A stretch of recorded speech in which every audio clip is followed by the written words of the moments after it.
You can drop it. Right now it's on. Good morning. We'll get started in just a moment. Go ahead and mute for now.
Good morning. This is Alex Caldwell. Welcome to the Healthcare Affordability Advisory Task Force. And I do see some of our members online. Thank you so much. I see Marie, John, Jamie, and many members of the public. Thank you. And John and Marie and Jamie, I just wanted to get your sound and make sure you have ability to unmute. This is John. Good morning, everybody. And here's Marie. Jamie, can we hear you?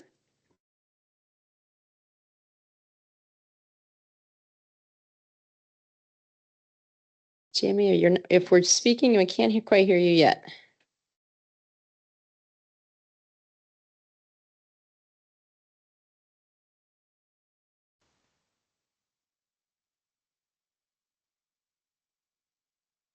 Maybe try Jamie rejoining. I'm not sure. I see it looks as if it's trying to capture your sound, but not quite working. All right, excellent. Well, we will get started. It's 9:02, and we want to be respectful of folks' time. Let's go. Hey, Jamie. You're on mute now. Oh, still can't hear you. Sorry. Oh, thank you. And Olivia, can we hear you?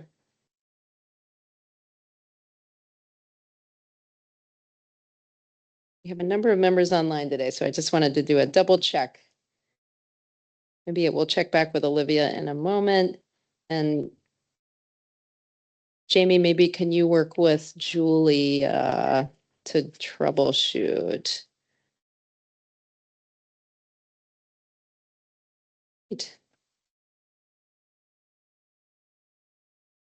All right, we will go ahead and get started because we're a small group, so let's get some things done and get folks on their way.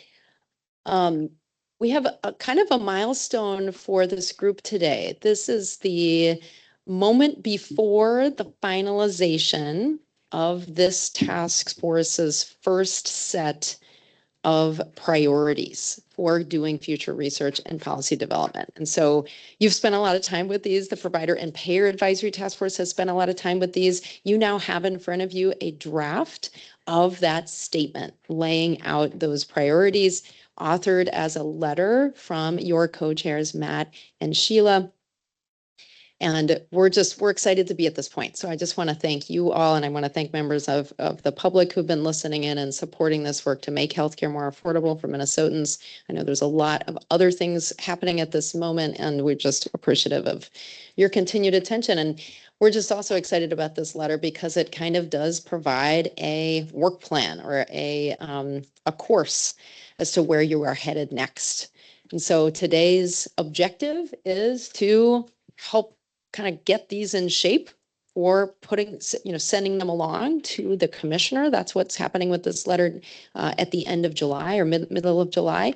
There'll be a couple more checkpoints. Our co-chairs, of course, have been from both task forces have been working with us behind the scenes to get this in good shape. And there's also been a lot of some public discussion about these topic areas and priorities. And so we'll say a little bit more about that. This isn't the only space that they've been living. They've been kind of out in the wild a little bit. And so we're excited to just share with you a little bit about what we are hearing. And so our goal today is really to get those in shape and ask you, where do you want to start? Since after today, this group will come together for the joint meeting. And then after that, it's really a moment to get into working groups. That's where we'll talk a little bit more later today, but that's where we'll start really digging deeper into the content. And so to do that, we have some time in the beginning where I'd love to invite our co-chairs, Matt and Sheila, to just speak a little bit more about a couple of the parts of the letter and where we're headed with that. We'll talk about one part of the letter on healthcare affordability goals specifically. That's something that we haven't really dedicated time to talking through. That's been something that this group has mentioned, and we want to test some ideas with you. And then we'll really walk through topic by topic and make sure that we're all sort of on track to get this statement going forward. I want to just ask, starting with those online, are there any questions about what we are doing? I want to make sure that we're being intentional about turning to our members online today.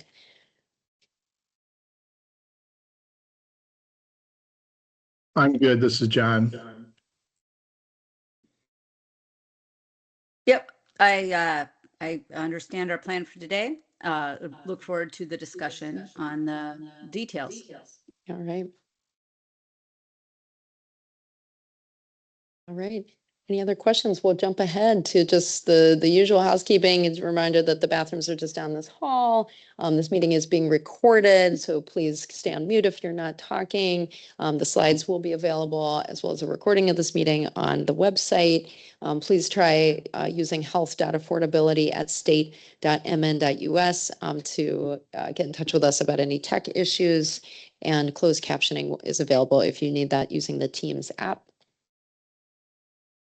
I also want to just invite members in the room to please speak into the microphone directly, try to say your name. Thanks for helping make this accessible to folks that are not here.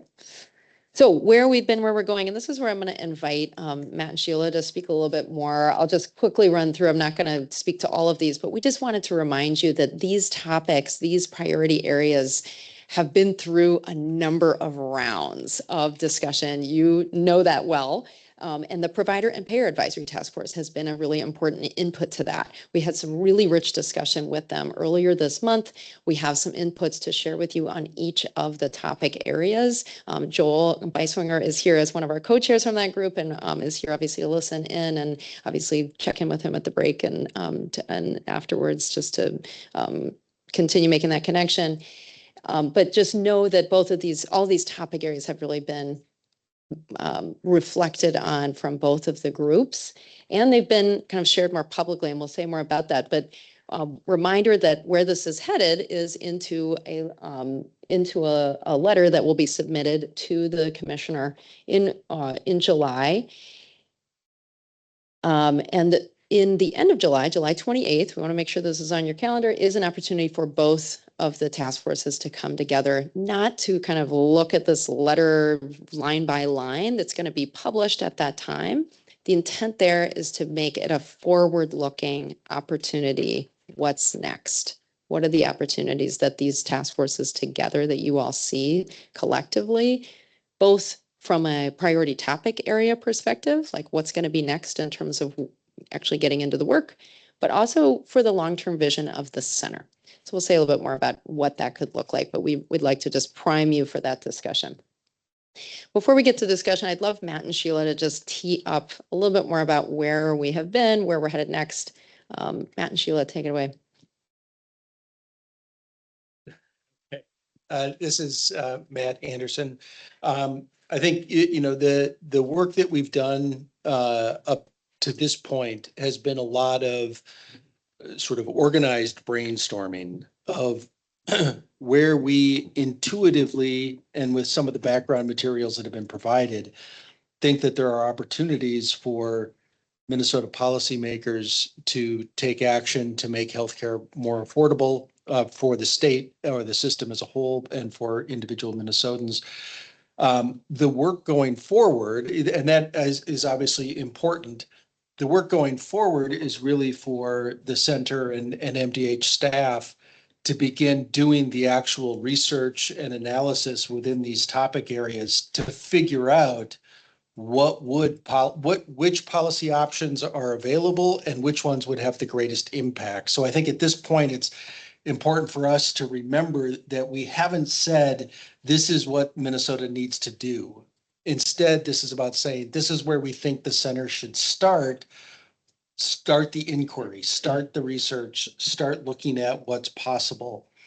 And I think it's also, I'd like to say that as we go forward, especially with the joint meeting with the payer and provider task force coming up, is to encourage people to continue to bring in other ideas as things come to you, as you read about stuff that other states might be doing, whatever, that we shouldn't, I don't want us to feel like once this letter is submitted to the commissioner, we have to stay specifically within the four corners of whatever's in that letter. Otherwise, we're somehow violating the rules or doing something wrong or something like that. I think the affordability issues are too important for us to say we're not going to look at new, better ideas that may come along because we initially thought these were good ideas. And I concur with that. I also think that the design of the center for getting input has really been unusual and interesting, and I think it bears a moment of reflection, since we've got this group as advisors, overall advisors, with payers and providers advising us as well, this group and the staff. And there's also been broader community dialogue, as you're going to hear today. So the design of this is really intended to give different kinds of input so that the focus of the research reflects a broader consensus about what's the most important topics to look at. And it's looking at the topics. It's not at the point of making recommendations, as Matt said. As I attended the peer and provider task force meeting recently, I just come away with thinking how complex our healthcare system is, how interdependent, and that's one of the things you'll hear that they reminded us of, how interdependent each aspect of it is, and how a change in one you can't have a big impact without looking at the system, and the system is interrelated. And so we're not going to be coming forward with a recommendation that's going to make a difference. This is an ongoing process, and as some people have observed, we've been talking about this. We keep talking about this, and we will keep talking about this because healthcare is such a basic need for every person, and how you pay for it is ever more complex as we get into more technology, as our population ages. And so we need to have dialogue. And one of the things that I'm appreciating about the way this center advisory committees are designed is that there is a lot of interrelation and taking feedback from a lot of different places. And at this stage, we are just saying, well, here's where we are so far. These are the things that we can agree are worthy of attention, are worthy of a deeper dive. But just saying that's worthy of a deeper dive doesn't mean we're making any specific recommendation at this point. That, we'll keep coming back to us to keep looking at and saying, yeah, now we really think we have the information we need to be able to make a recommendation for Minnesota's action. Right now, we're making recommendations for what we need to. What's the first topics to delve into, and how do we do that in a way that we continue to be engaged with the advisors, from both task forces and with the broader community and with the quote unquote experts from various fields as the staff do their research. So I said to the provider group, I said that to you earlier, this is the most unusual task force I've ever been part of. And we really are, because it really is about a deep dive of thoughtful reflection and engagement to come forward with recommendations, not just who's at the table, but who else needs to be involved, and what are their views, and what is the research showing us, and what do we know? What is Minnesota unique, and what is not Minnesota unique, where we can learn from others. So so that's kind of the framing of this. It's taken us a while. We're now kind of framed up with the various groups meeting. And I think I don't know if, I don't want to turn this over to Joel in any way, but the provider group had a really active conversation as well. So I'm looking forward to today as we kind of focus down on giving direction of what we think are worthy of further investigation and study. I'd like to try everyone's patience by, this is Matt again, by adding one more comment to Sheila's summary, and that is the notion of, and this was particularly apparent in the last payer and provider task force meeting discussion. As Sheila was saying, everything is interdependent and interconnected. And at the same time, there's also a recognition that Minnesota can only affect certain aspects of that ecosystem. So we could ask for Medicare waivers to get some sort of coordinate, but basically Medicare and Medicare Advantage kind of out of our control. Self-insured plans largely kind of out of our control because of federal law. And so we have this interdependent, interconnected system, and yet our levers of influence are limited to only certain parts of it. And that also creates its own dynamic in the conversations that we've had. And I think has also helped shape the areas where we think the center should begin its research and its work. You'll see that in those recommendations, we aren't saying we need Medicare Advantage plans to pay critical access hospitals differently. Well, we could come up with that recommendation. We just can't do anything about it. And so I think where does Minnesota have authority and jurisdiction is an overlay that isn't explicit, but is definitely present in the conversations that we've had. Matt and Sheila, thank you. I want to invite others and maybe go to the folks online first, and maybe I should go out there to just to see if what other questions that people have, additions on where we've been, where we're going. Adam. Good morning, Adam Janiak. Actually, I'm more of a comment than a question, and just want to piggyback and share my appreciation to all the leadership on this committee. I think unique is a great way to describe it, but also complex. And one of the things almost a year ago now when we first met that I and others voiced was the timing of decision making and how we move forward and all of that. We at the time were especially noting the legislative process and how that works. But of course, we also have November elections and personnel changes and things like that that may or may not change course of any and all things at the state level. And so getting us to this point where we can make these recommendations, the work can move forward, right, and not get bogged down. I'm sharing my appreciation. I don't think that's an easy task to keep us on that pace and to get us to this point in June so that we can continue to move forward, because systemic change is complex and hard. And what often happens at all levels is the quagmire of continuing to discuss and question and how we wordsmith, and what we need to do is move forward. And so again, appreciation to all the leadership, and I'm looking forward to making some progress today.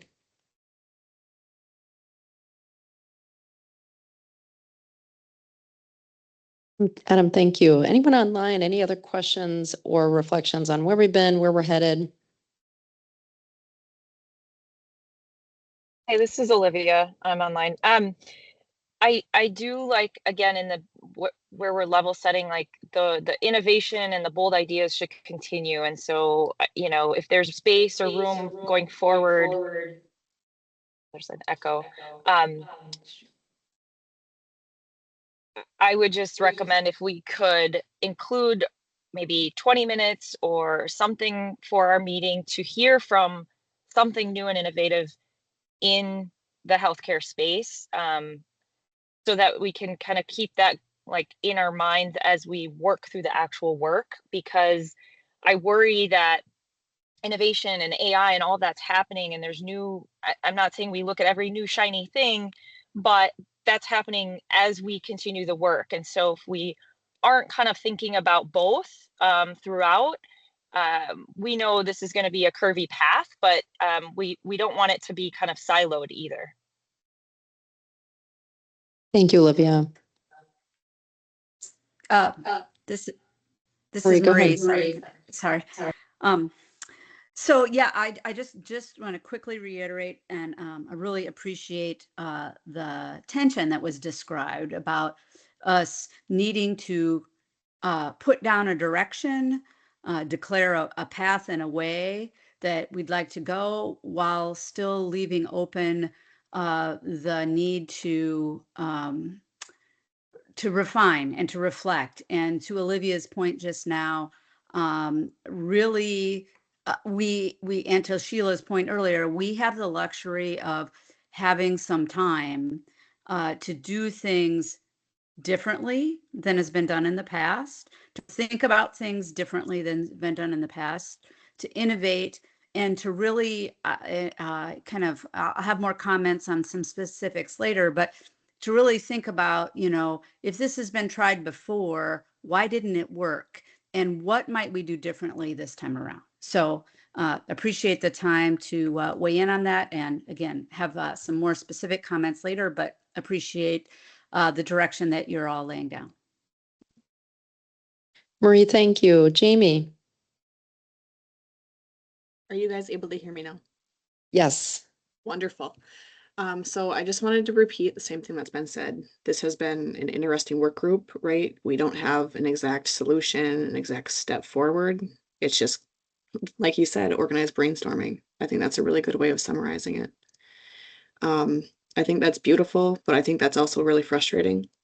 And I'm here to represent consumers in the state, right? So what comes to mind for me is, like, how do we let the average person know that, hey, there is relief on the horizon?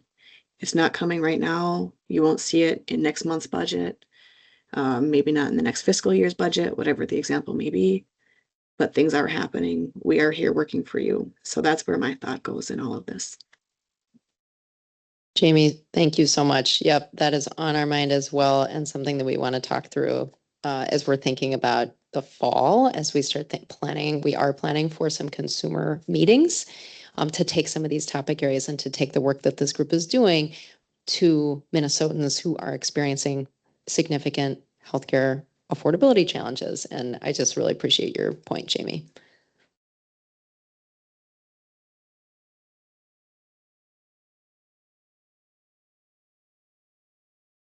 I also just want to add, I don't know if this is maybe the time to do it, but Adam, just to your point about the timing of what we're doing here. And like, this group has been together starting from the beginning, saying we really want to get to some action. You said we don't want to wait for 2 years to get to a report. And so that's kind of what this midpoint is helping, I think, this group doing to say this is a course, this is a midpoint, to say here's where we're headed next, so that we can get a little bit deeper in the next phase. And I'm just noting that what's coming is some changes in our governor administration. Probably there's changes in our legislature. There's probably related changes across the executive branch of government, typical in a government, a change in governor. And so I just want to note that as something that we are thinking about at the center. We are having discussions with legislators. We are having discussions with our health sub cabinet, so leaders across state government. And we're having public discussions, and we'll talk about that next, about these topics, all in an effort to just continue to test and provide a little space for people to reflect on these, and just make sure that this group is hearing from a broader audience than just those in the room. So just want to offer that, as we're feeling like this is the right kind of moment to put a statement together to provide a little bit of a course, knowing that it's not forever. It's not, the whole kind of world of the possible work of the center, but it does provide some guidance for us to move through the next 6 to 12 months, let's say.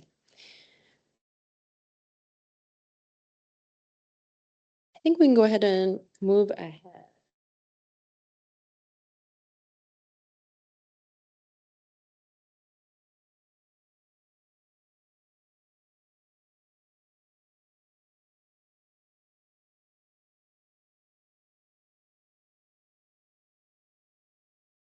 Right. So to that point, we shared with you a consumer advocates, a summary of our meeting with the consumer advocates, and a couple members were able to join for that, I believe, in the room, and I think on maybe some folks online. So we wanted to just have a moment to talk about what we heard there. We didn't print that out for you, but that is in your pre-read materials. I feel like what we heard at that meeting was quite validating for this group and for the provider payer group to just reiterate some of the points that you all have brought up. And so we wanted to make sure that you had a chance to see that and offer time for some questions about what you heard. And I want to invite Ellie, who's our stakeholder engagement lead, to just speak a little bit more about what we heard. And then any others who were in the room can certainly chime in or ask questions. Awesome. Thanks, Alex. And yeah, I think we were hoping that Sheila Maroney would be here today to speak to some of this, but she couldn't make it. So I am going to tell you all a little bit about that meeting. Like Alex said, I think it was really affirming in general. People were like, yeah, let's get moving on this. These are all important areas. And as others have alluded to, they're all interconnected, right? Like it's very hard to separate, for example, the private equity ownership from the market consolidation. And I think there was a comment maybe from Representative Ryer that they're two sides of the same coin, right? And so we see this a lot in a lot of what we're thinking about, and what we'd like to work on is that some of the things that we're going to try and change and do are going to be affected by some other stuff that we might not be specifically targeting in that moment. We had a great turnout, I would say. About half of the people who participated in our Menti poll were identified themselves as consumer or consumer advocates, which is great. And we just saw a lot of affirmation, agreement in that poll, that we're headed in the right direction. And I think it was also really enlightening and interesting and encouraging to hear from folks on what they're doing. So we had someone from Blood Cancer United who mentioned that they're looking into like, how much does cancer cost people, right? Like this is not just an easy thing to deal with. There were others who are talking about their work in primary care, and the importance of primary care that keeps people healthy and also could keep the system more affordable. They talked about corporatization of healthcare. There's interest in structural action like market oversight and price regulation. And then I think the same as this group has felt, there's like questions about like, do we have the data? Who has the data? Where can we get it? That sort of thing. So Adam, were you on that meeting or no? I was not. Okay. I'm trying to remember who else. Yeah, we had a number of folks that were, some members here that were listening in, as well as some of the provider payer group, but I think a lot of them were not able to join today due to unforeseen circumstances just in the last even 12 hours.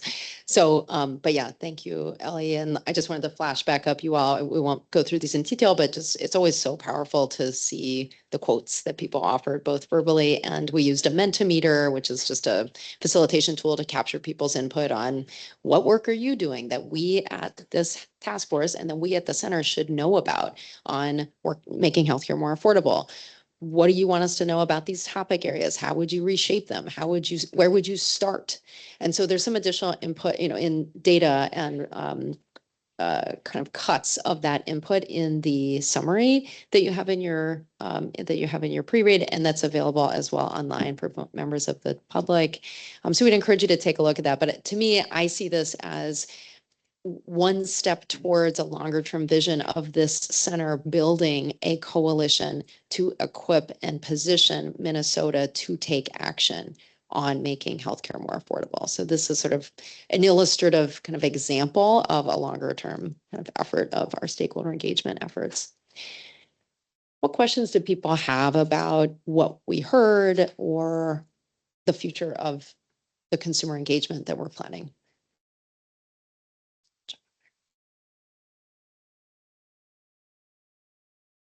This is Mike O'Brien. It's no less a question. I was really struck by the comment about providers being grateful that they were engaged.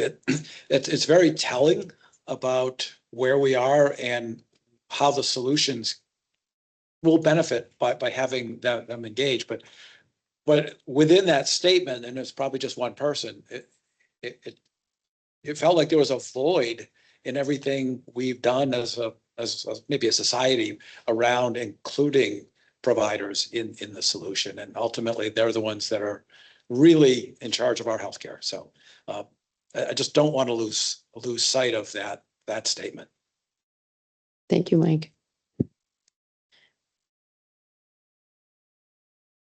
Yeah, and I will just note that that meeting really was directed to consumer advocates. We do expect we want to be, and we are doing additional engagement with like provider groups, with, with different groups, even outside of these task forces. Of course, there's the provider and payer group, but we want to do tailored conversations with different groups. And this really was intended to be for consumer advocates. Most of them were out of the 50-some attendees, but there were a couple of employers, like, again, another group that we should intentionally be engaging with, and we have some things in the works to do that, but just wanted to note sort of the target audience of that. And so you're right, I think it was just a couple of providers in the room, but it felt meaningful to include that to reflect here.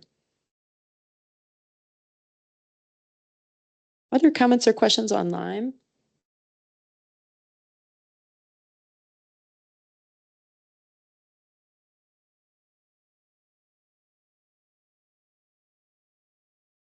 All right, we will jump ahead, and this is where we want to have a discussion about healthcare affordability goals. So in the draft letter that you have, there is a section recommending, this task force is recommending to the center to consider what it would look like to set some healthcare affordability goals. And this is the terminology we're using at this time. It may change. What I want to just note before I want to turn to Matt Anderson and Sheila Cascaden to just offer some comments on like, what is the opportunity here? And then we want to open up for some discussion about what you all see as the opportunities here. I want to just note that this work we are thinking at the center is really a reflection of what we have heard from this group continue to come back to. We have, for example, on the slides, these North Stars saying we know that healthcare spending is growing at a rate that exceeds many other economic trends. We would like to see healthcare spending grow at a more sustainable rate, but we haven't said what that rate is. We have noted that about a quarter of Minnesotans, more than that if you have a chronic illness, over the last 12 months, and this is pretty consistent even over the last 6 years, report not being able to get the surgery that they needed, the drug that they needed, specifically because of cost, because they were concerned about the deductible affording the out-of-pocket cost. But we haven't said anything about how much should it cost? How much should a household budget go to out-of-pocket spending? And so this group has continued to ask, how will we know we are being successful? And we at the center have just been reflecting on what does that look like? And we know that many other states are considering these kinds of goals. And so I won't kind of walk through these in detail, but just wanted to give you some color here and then turn to Matt and Sheila. A couple of examples that you had in your pre-reads are defining how much spending in Minnesota should go to healthcare over time, how much should it grow over time, or another way to define it is how much of a household budget should go to healthcare spending. And many of these states try kind of different approaches of setting these kinds of benchmarks. many of them use them as just an organizing tool around which they provide other policy options and kind of a portfolio of policies. For example, some of these states, 8 of them, have something called a cost growth target. We've talked a little bit about this as a particular approach to talking about healthcare spending growth and actually holding entities accountable for spending growth. But all of these 8 states have many other policies in place, from price controls to market oversight to drug pricing transparency, and even things like PDABs, the Prescription Drug Affordability Board, the way we have in Minnesota. So I won't go through all this in detail, but you have it in your pre-reads, and I'm open to coming back for conversation about these. But I just wanted to give you a little bit of an understanding of what we're talking about here and how we see it responsive to some of the questions that this group has asked. I also want to note that many of these different states, and we need to be thinking about this too in Minnesota, use these types of goals for different things. And one question we have for you today is not like, what's the target? There's lots of work to do there. It's what could be the opportunity here to have some goals like this? Is it having more transparency on how much healthcare spending is growing? Or is it to inform our analysis? Is it to inform oversight? Is it accountability? To us, like, that's not what we've heard this group say. This is not an accountability tool. We don't really see a value in like setting a cap on spending, but we do desire some sort of an organizing framework to say, are we successful or not? Or like, when are we going to be successful? So I don't want to like, let's come back to some of this content if people want to really get into some of the details of what the options might be. But I just wanted to note that the future work is for the center to be pursuing some of this thinking and analysis. And we want to know from you how you might want to be involved in that, knowing that we'll want to get additional expertise in the room. Like, this group isn't a group of economists. Like, we'll probably want some economists to like help think about this. And so we want to think with you about what's the purpose of this, what opportunities you see, what roles you might want to be playing. And the reason we're bringing it today is because we wanted to include it in the letter. Our co-chairs wanted to make sure that this really is built out in a little bit more color so that we have some direction going forward.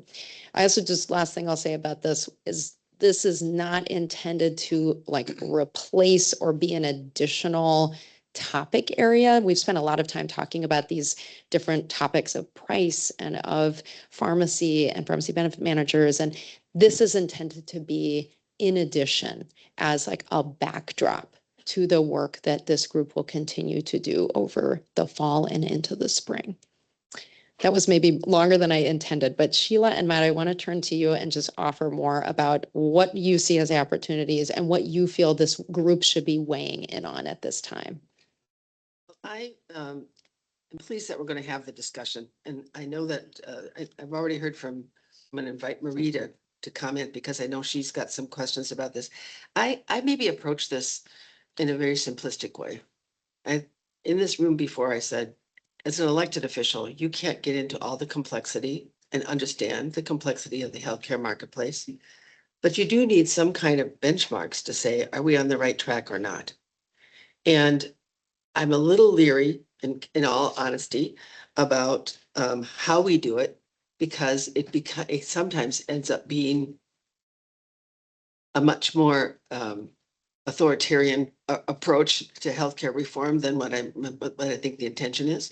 But if we think about the legislature, every 2 years has about a third new members, and some of you have been working on healthcare policy for your entire careers and delving deeper and deeper and deeper into the complexity.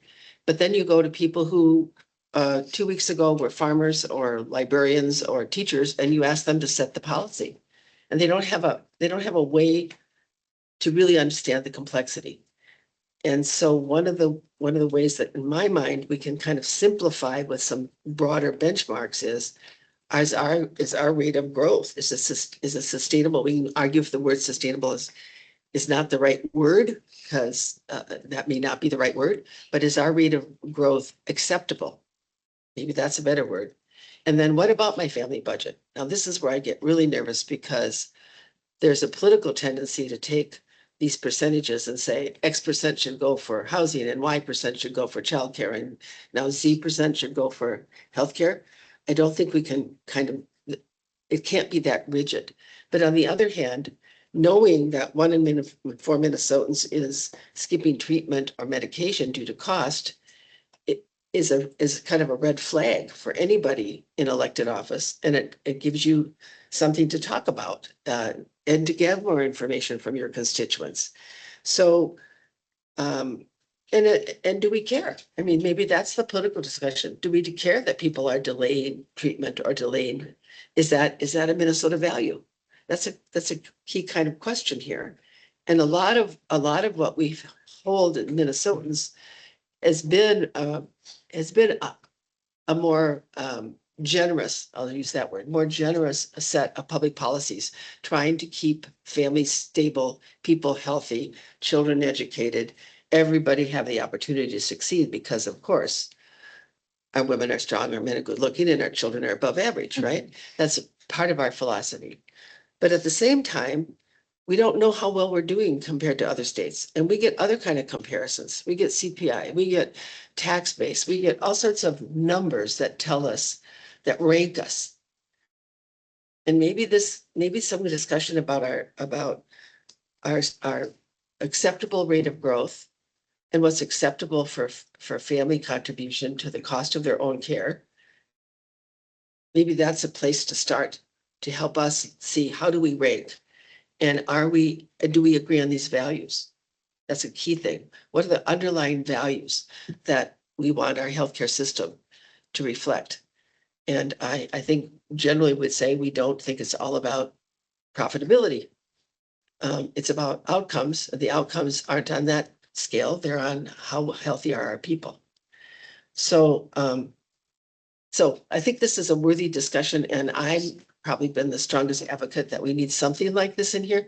I don't know if this is the right language, but as an outsider to the healthcare system, but a former policymaker, I know I needed certain simple tools that helped me understand and then helped me explain to constituents who would come to me with their concerns, whether they're a local business or a family with a health issue, or the local county government.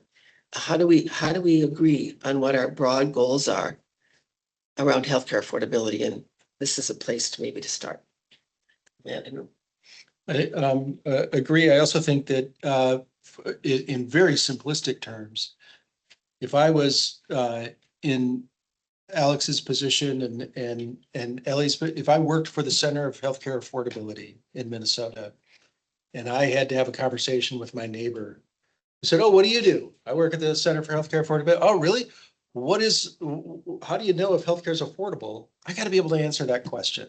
If I'm the leader of the Center for Healthcare Affordability, I have to be able to say, well, this is what would be affordable. We're not going to be in a utopia where we say we don't spend any money on healthcare.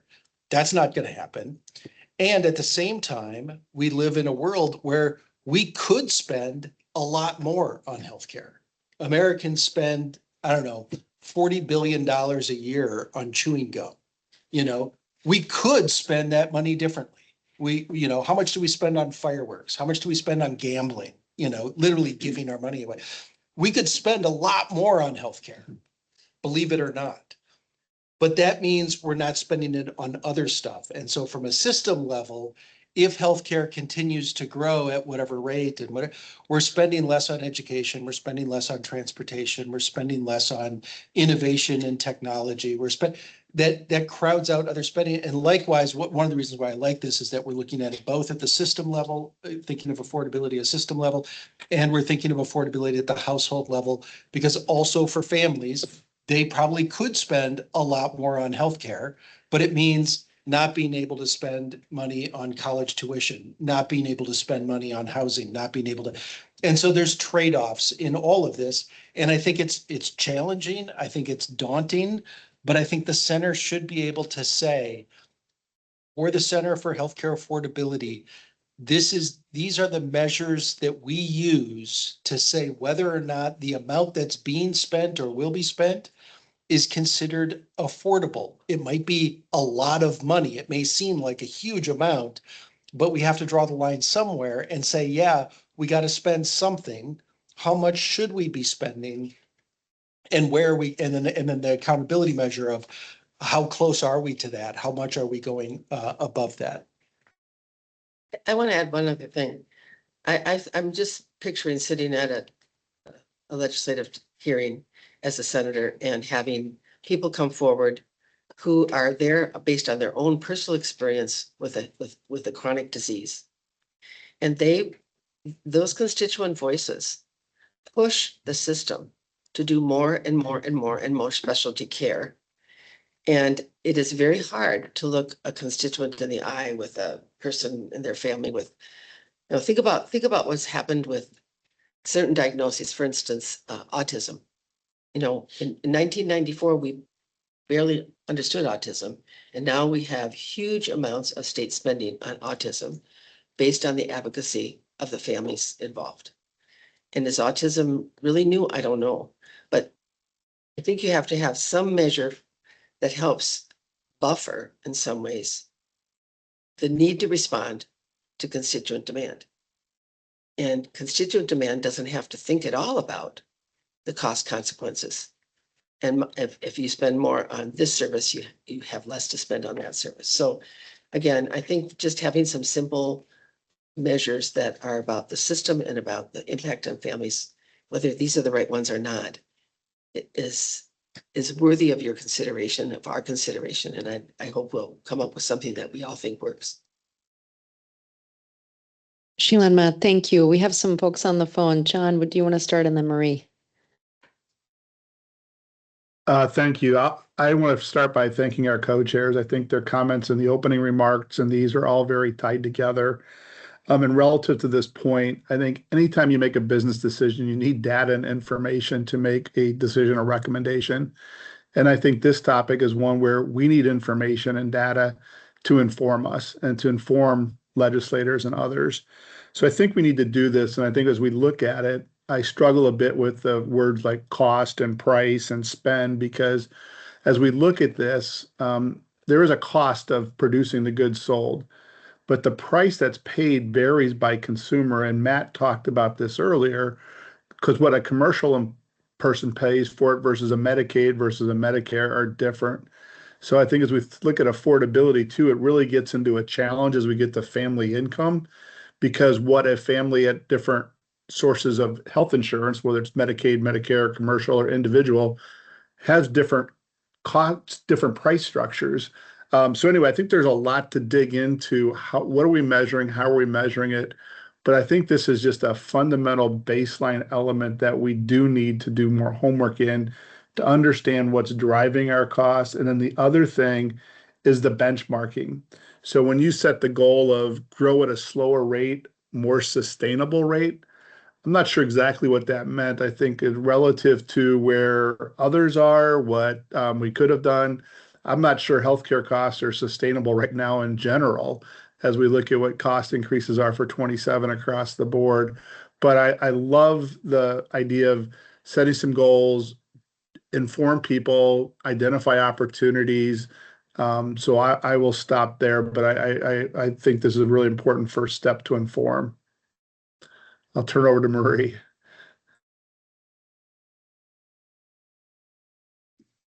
Thanks. I also want to express appreciation for the work of the staff and the co-chairs, and Matt and Sheila, your comments are really helpful. And I think it reinforces in my mind that it is worth our time and energy to spend a good long time focusing on this and thinking about it.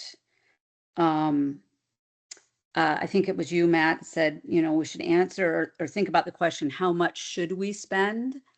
And to me, we can't talk about cost and cost growth unless we talk about what we're getting for that investment. If we divorce the conversations about cost from the outcome or value that we derive from the investment that we make, we're missing we're missing the whole equation. I have raised this before and I'll just raise it again. I don't like using the term sustainability and that our cost growth unsustainable. I mean, I think we intuitively think that that's true. On the other hand, since I have been working professionally in this field, we have been saying that. And so it defies the term to say it's unsustainable when it's been sustained for a good 35 years.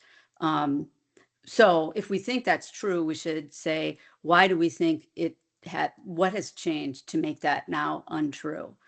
And I think we should also think about affordable to whom. I believe everybody knows this, but our two goals, our two North Stars are in conflict with each other. By definition, if we suddenly make healthcare affordable to at least a fourth of the people who were not affording it, our cost growth overall is going to spike. And if we don't talk about what we're getting for it, I mean, this always used to be kind of a theoretical conversation. You know, what if we came up with a really expensive drug that cured cancer? It would certainly spike our healthcare costs, but a lot of people would find that of value to invest in it. I mean, now we have a real live example. If we were suddenly able to make GLP-1 drugs affordable to all of the population who could benefit, that would be a huge short-term increase in cost. I mean, an unbelievable increase in cost, but you would know what you would get for that. I mean, the complications from diabetes, from heart disease, probably certain cancers, the health and longevity that would result would be phenomenal as well. And so I think we have the luxury of some time that I think, as Sheila pointed out, that, you know, legislators and other policymakers don't. And so it will behoove us to think very carefully about defining this problem. I think it's a big challenge, and I'm not sure that we've landed on it quite yet, but it's a useful activity that we should do. Thanks. Marie and John, thank you. Any others online?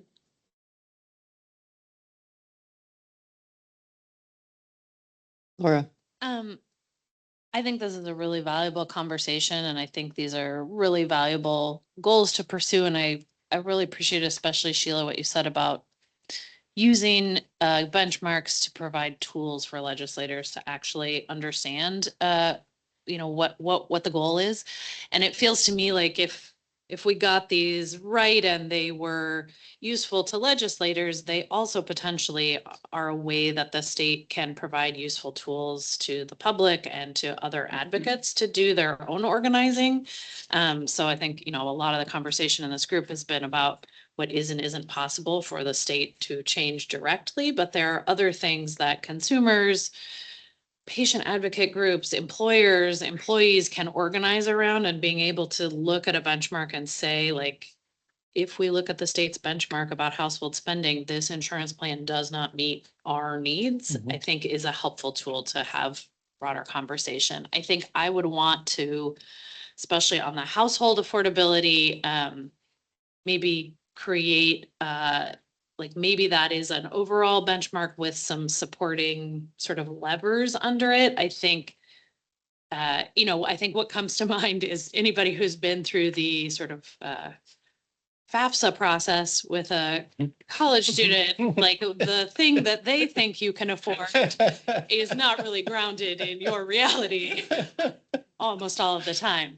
So I think being able to bring in consumer voices in that conversation and really ground that in the reality. And I think particularly with healthcare, it feels like that's maybe a benchmark for insurance affordability, like what is a monthly regular cost percentage of your household budget, and then sort of some kind of one-time event. Like with healthcare, just making it personal, I feel like most people can afford one thing as an ongoing monthly cost. And then if you have some big healthcare event, you can afford that one time, but that doesn't mean that's your like ongoing monthly affordability. So it feels like underneath that, there's a little more nuance beyond just like total percent of household budget that maybe divides what you can pay, what a household rate for a ongoing insurance plan is, and then what is sort of special circumstance affordability. But I think that feels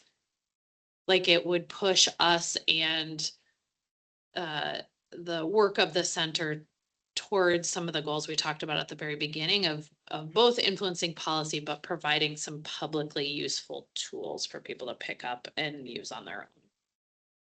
And I think that really reflects some of the consumer input of the example of, what does cancer actually cost? I can afford my premium. I can afford my copay for the first radiation treatment. Mhm.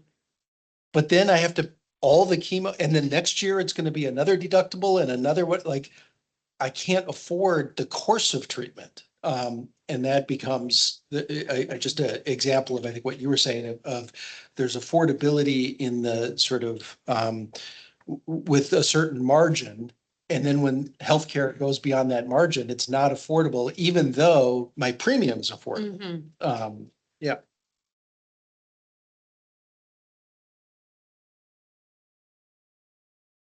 Mike, go ahead. Yeah, Alec, Mike O'Brien, I want to just take us back to the letter for a second, and tell you, I think you did an incredible job. I love the North Stars, and I don't see them in conflict with each other. And so I think that's the power of a committee. We all have different, like, we all show up with a bias and, quite frankly, an agenda. And I think if we were writing this, we would all write it maybe a little bit differently, but when I read this, I felt heard. I felt like you did an incredible job of taking 6 meetings worth of swirling and really pointing us in a direction, which is what we need. At this point, we need a direction, we need clarity. And I don't feel like you pigeonholed us into any one solution. You created real clear guardrails with lots of room to maneuver on the journey. So I just wanted to be clear about my appreciation of how well you, in my opinion, navigated all of us. Thank you. Thank you for that. And obviously want to share a lot of that credit with the leadership and the staff who helped with the letter. Thank you. Really appreciating this conversation. Thank you for the good questions and the pitfalls. And I wanted to see if Matt or Sheila wanted to just comment at all on some of the things. Marie and John, I think you brought up some really good points about, I think, John, you were the one who was asking, how do you pick that target value? Like what, and Marie getting at like sustainability. What do we mean by that? It's been unsustainable for 30 years. Is that even, at this point, is that a helpful term to be using? And I just wondered if Matt or Sheila wanted to say anything about just how we have been talking about or like thinking about what other states have been doing with respect to like choosing economic trends as one way to talk about those and like kind of the purpose behind the different choices there. So for example, using wages versus other trends, or do you want to say anything more about that? I guess the only thing I would say is that that is going to be for rich discussion as to how you pick. What are you going to, are you gonna say affordability is a relative measure to wage growth, which is, in the little chart on the slide, but that isn't because we've selected wage growth as the marker. Is it to, gross domestic product of the state? Is it to, other measures? And I expect different interest groups will have different preferences for what those are, that because it makes a difference into how affordable the system may look. Likewise, on the household affordability, we were talking about, as Laura was talking about what's affordable within sort of a regular routine thing versus the extra. There's also obviously, or I shouldn't say obviously, most people would agree there's different levels of affordability if you are earning 200% of the federal poverty line than if you're earning 1,500% of the federal poverty line, or you're Elon Musk, right? Like that, and so 10% of my income might be affordable for me and my family.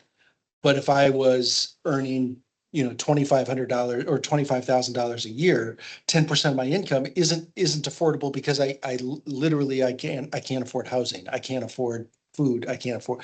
And so there's going to have to be, so as we get into those discussions, it's going to be, uh, there will be some messiness and some swirling, I expect, as the center and those of us that are part of those conversations struggle with the permutations on what different ways of measuring it work like. And I think as you look at other states have shown they have the same struggles. States have picked different things. States have picked multiple things. You'll see some states that have like 4 different things that they count as affordability. And the other thing I would say is, again, at least as we've been talking about it, we are not looking at this at some states. You will see their affordability measures are tied to some level of penalties or caps on revenues or other things on certain providers or payers or whatever. We have not been talking about this as a regulatory enforcement mechanism. We've been looking at it as a transparency, sort of global accountability way to talk about affordability. And so, again, I think it's helpful to learn from other states, but I expect that in our typical culture, we will come up with a Minnesota unique approach that works for us. So just to key off the word sustainable for a minute or two, I mean, in my earlier comments, I said maybe the word is acceptable or predictable. Predictable, isn't it? Maybe it's reasonable. I mean, there's a variety of ways that sustainability is kind of a, yes, that the term of art. But that Matt's comments and this discussion makes me think that, yes, we need a North Star around healthcare cost growth, but we also probably need a healthcare dashboard. And that dashboard probably looks at more than cost to the system or to the family, and looks at things like what is happening in terms of our age demographic, what's happening in terms of wages, what's happening in terms of housing costs, what's, if it's in context, if we, I won't have this right, but the public health, social determinants of health, what's happening in Minnesota, and those factors also drive the demand for healthcare and healthcare costs. So can we try and have a more comprehensive assessment of where we are? What are the conditions that are driving our healthcare costs? Yes, market consolidation, private equity, insurance premiums. We read the headline yesterday in the Tribune of the health plans asking for 13% increases for medical assistance. Wow. So what's the full picture is really part of our struggle. And part of our overall struggle is that this is so embedded in so many aspects of the economy and family life that it's hard to pull it out.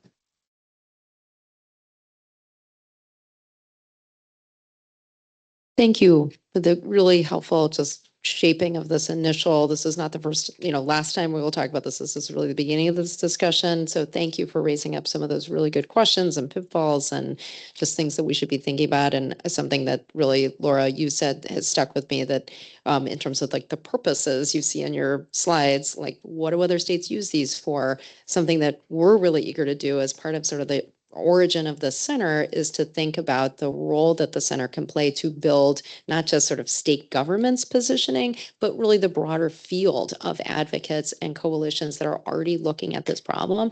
And of course, payers and providers as well, right? Like the full kind of continuum of care and leaders that are looking to see, we all agree this isn't affordable. How do we kind of make some headway? So that's something that we're thinking about, is like how to equip the broader field with an organizing, focusing tool. I think we can pause and go to break unless if there are any other questions or comments here. All right, we'll go on mute. Thanks so much.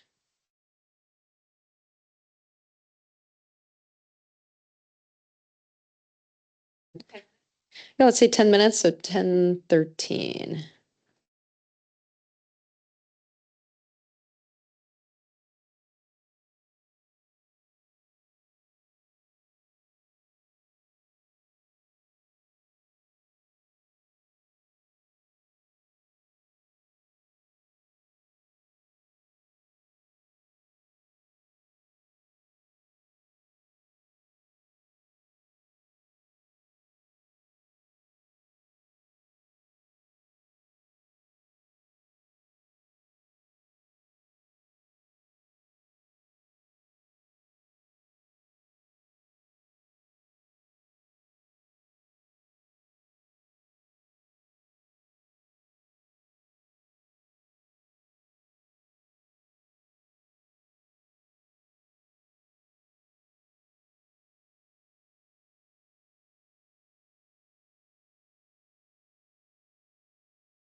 All right, we are back. All right, everyone, let's get started. We're back. If it's okay with you all, I'm gonna try sitting here while I talk. There's a whole set of issues around muting and unmuting the room for the folks that are online. But so we'll try it. If it doesn't work well, happy to go stand up there, but I don't want to feel like I'm talking at you, really. I want to feel like we're all talking together. We are a little bit ahead of schedule, and I want to tell you that if we happen to end early, that is okay. But it also gives us a little bit more space and time, I think, to get sort of deeply into some of the issues that I know are especially important to the center, like, you know, what do we do? What does this work look like? What do we do next? What do we focus on when we start kind of our second round of work this summer? So we wanted to start by, as you all will recall, the last time that we met, we had a lot of conversation about the wording of the priorities, and in particular, you know, whether the priorities were worded in such a way that we were kind of presupposing solutions. And those were fair criticisms, I think. And so we spent some time rewording the priorities to be clear that, you know, a lot of the next phase of work is still about identifying and understanding the problem before we know what to do with it. So what we did was we took that feedback back, did some work on rewording the priorities, and then, as you all know, we sent out the survey to say, you know, what do you think? What are your reactions to how we're talking about these priorities now? So we wanted to make sure to share back with you all what we heard directly from you.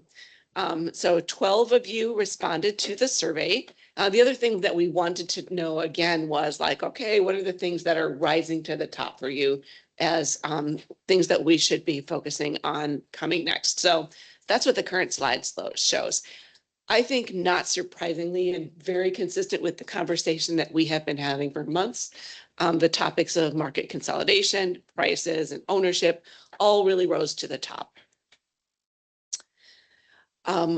There were some specific edits to the, you know, the reworded priority topic descriptions that we shared, and we just wanted to share that with you. And we will have a conversation sort of in the next part of the meeting about the priority topics as well as the letter. And you'll note that some of the language is a little bit different in the two places, and there's a good reason for that. So specific feedback on the priority about ownership structure and profit-driven intermediaries was to like not restrict it to, not just call it non-clinician ownership structures, because that felt like it needed to be broad enough to encompass a broader range of arrangements there. As far as market consolidation, in addition to mergers and acquisitions, someone suggested adding anti-competitive conduct as another area of research and exploration.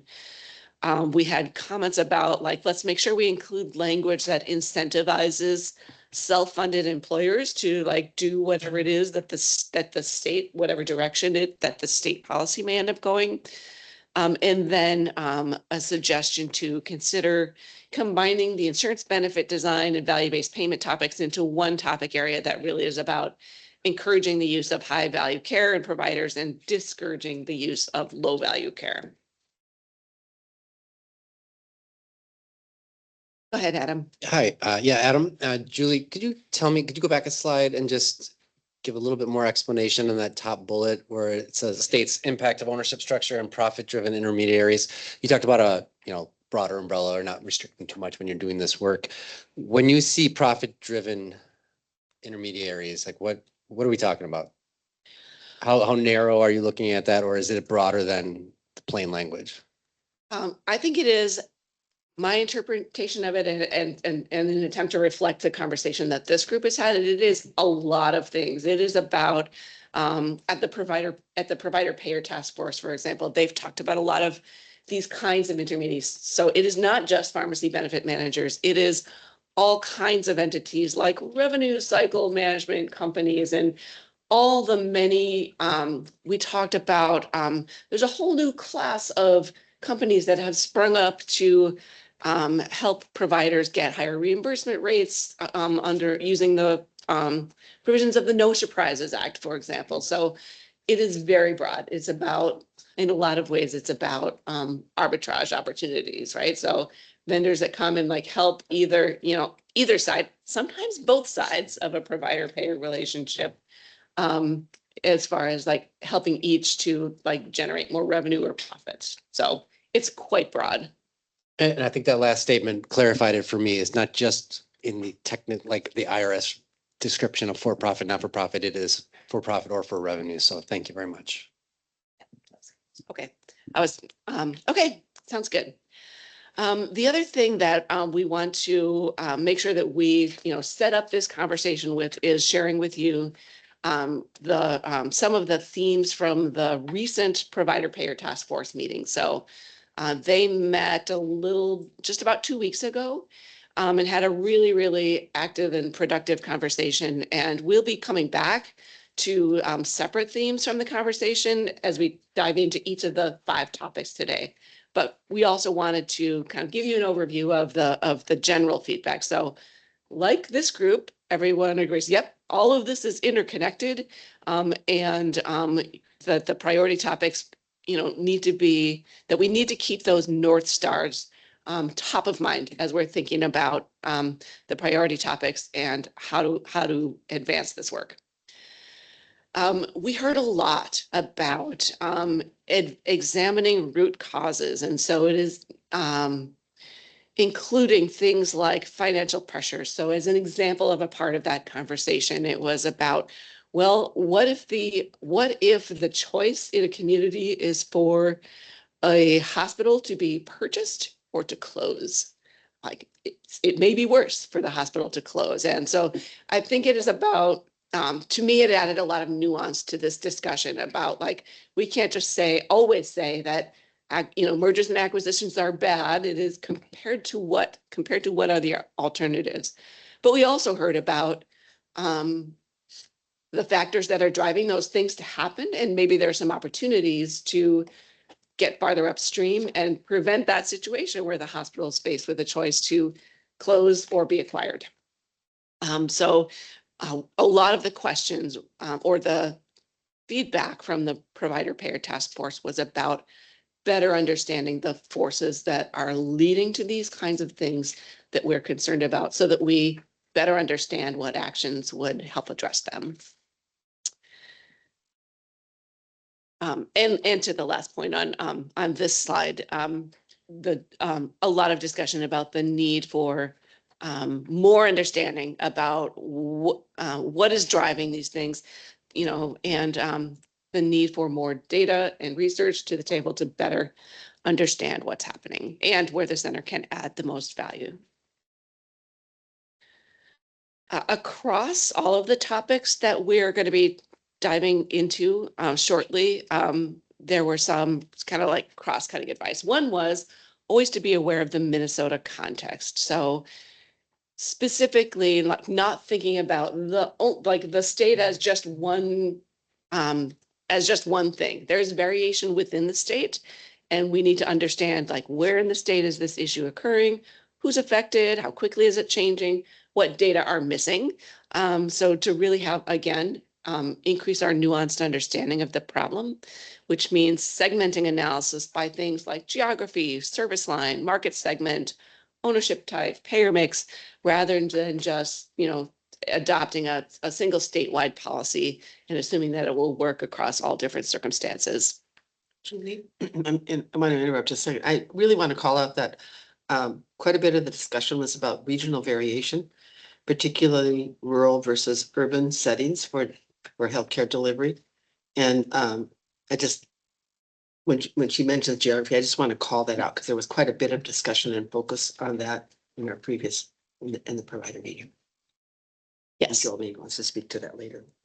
Yes, absolutely. Thank you for calling that out. And I think since we're a relatively small group today, please don't hesitate to kind of just like jump in because our purpose is to have a discussion.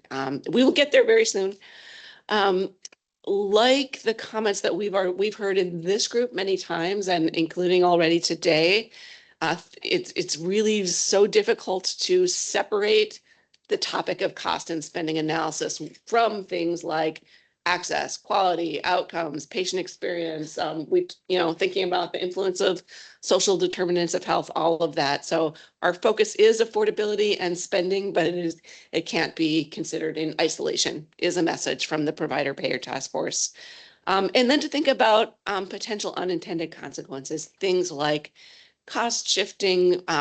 In particular, some of what we've heard is about cost shifting from Medicaid to commercial payers. Think about the consequences for access to services in rural areas. Think about administrative complexity that we might be adding, and thinking about how do we make sure that we're not discouraging useful innovation. So I think all very wise advice, much of which has also come up in conversations with this group as well. So we wanted to stop there before we kind of like dive deep into each of the topics and just ask for your reaction. So did anything surprise you about the results of the survey of the Healthcare Affordability Task Force? Any additional comments or questions about the feedback that we got from there, and kind of your general reactions to the high level feedback that we've just described from the Provider Payer Task Force?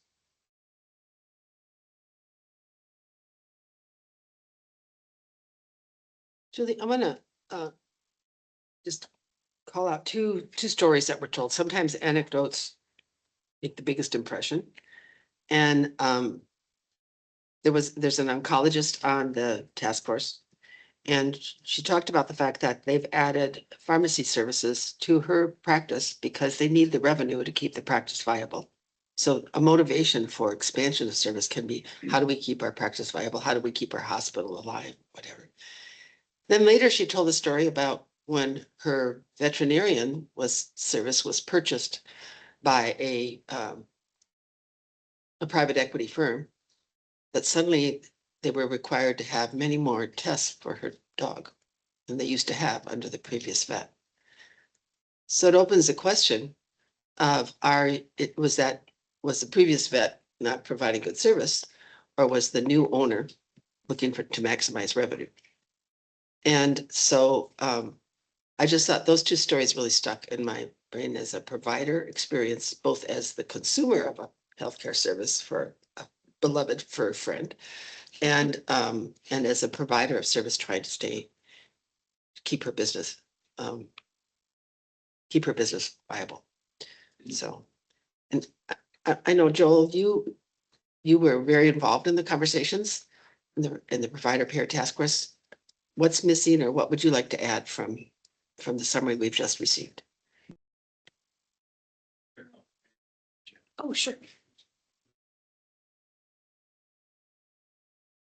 So Joel Beiswinger, one of the co-chairs of the Provider and Payer Task Force. I think Julie's summary it touched very well on all of our discussion, so I really don't have a lot to add. Probably one big thing we came up with is, and in your survey, the PBM issue, sits sort of high, tight for third, I guess you would say, in the middle. But clearly our group admitted we do not have the breadth and depth of knowledge of that. And it's such a complex issue and feels like an important issue.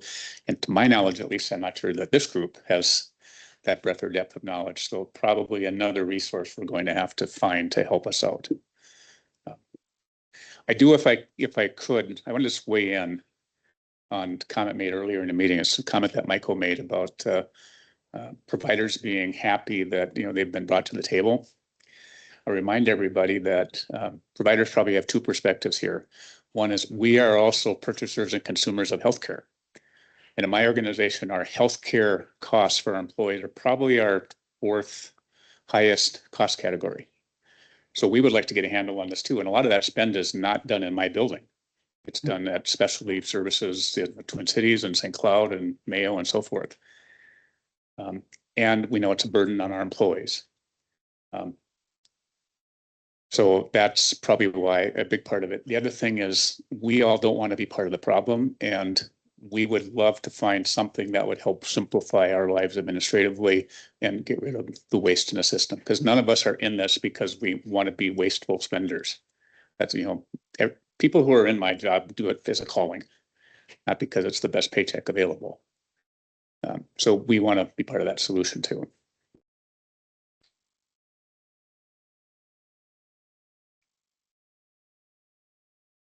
I was just checking to see, Laura, if you were wanting to jump in. No, Okay. it's just facilitating microphones. How about, anyone online? John, Marie, Olivia, Jamie? Want to jump in with any thoughts? Only to appreciate the summary. Thank you. Thank you. Great. Yeah, I is getting echoed. The comment about rural versus metro is real. So I appreciate all those comments and agree with them. I think let's move on to the sort of the topic by topic discussion. And I wondered, I'm sorry, okay, thank you. Okay, so everyone received and had an opportunity to review the draft statement of healthcare affordability priorities. Just as a quick overview, we talked already about the recommendation to develop a shared affordability goal for Minnesota. We have descriptions of the priority topics for future discussion, and then some specific requests from MDH and the Center for Support and Analysis. Alex, do you want to speak about kind of like the plan and the logistics for this? Yeah, sure. So just so folks are aware, I think you have this in your email, and the Provider Payer Advisory Task Force members also have this sort of schedule of events in your email, but just so folks are aware of like where this is going next. The goal is for this letter, this statement is to be published and sent to the Commissioner of Health about end of July, prior to the joint meeting. And part of that is so that this group and the Provider Payer Advisory Task Force can really look ahead and do some forward-looking planning. The idea for that joint meeting is not to rehash or reorder or like do a lot of kind of swirling around the topics. I don't think anyone wants that either.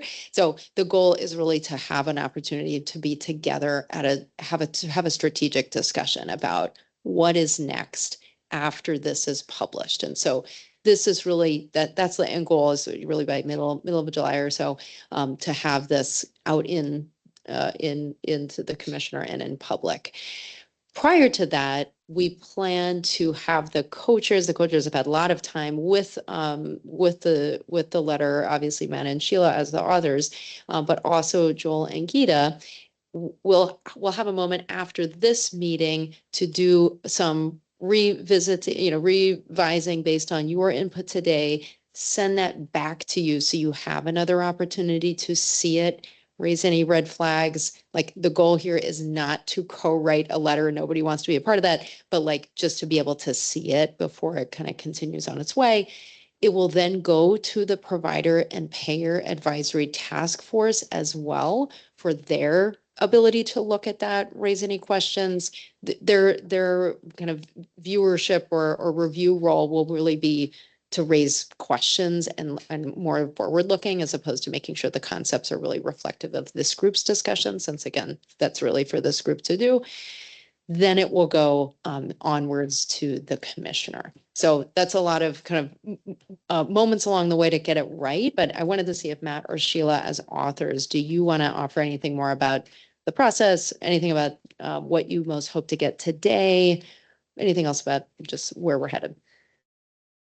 I would just ask for a little bit of grace that, as we get comments and feedback, we will try to synthesize and come up with the best version, but really encouraged by Adam and Mike's comments about the ability to have the letter retain some flexibility and some room for the center to develop and go where the research takes us.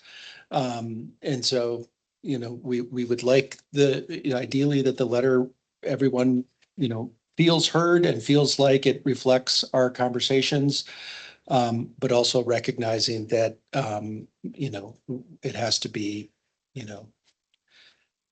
long, but not too long, direct, but not too direct. Whatever, it's as a public document, it has a little bit of, recognizing that we want to, not generate unnecessary controversy or false expectations.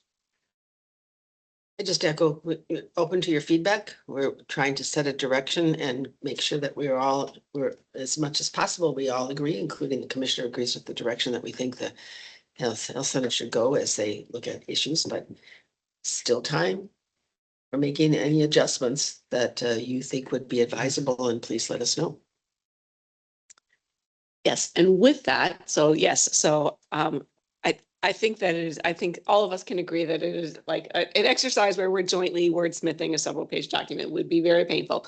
But it is our goal to reflect on how the priority topics are framed, how they're discussed.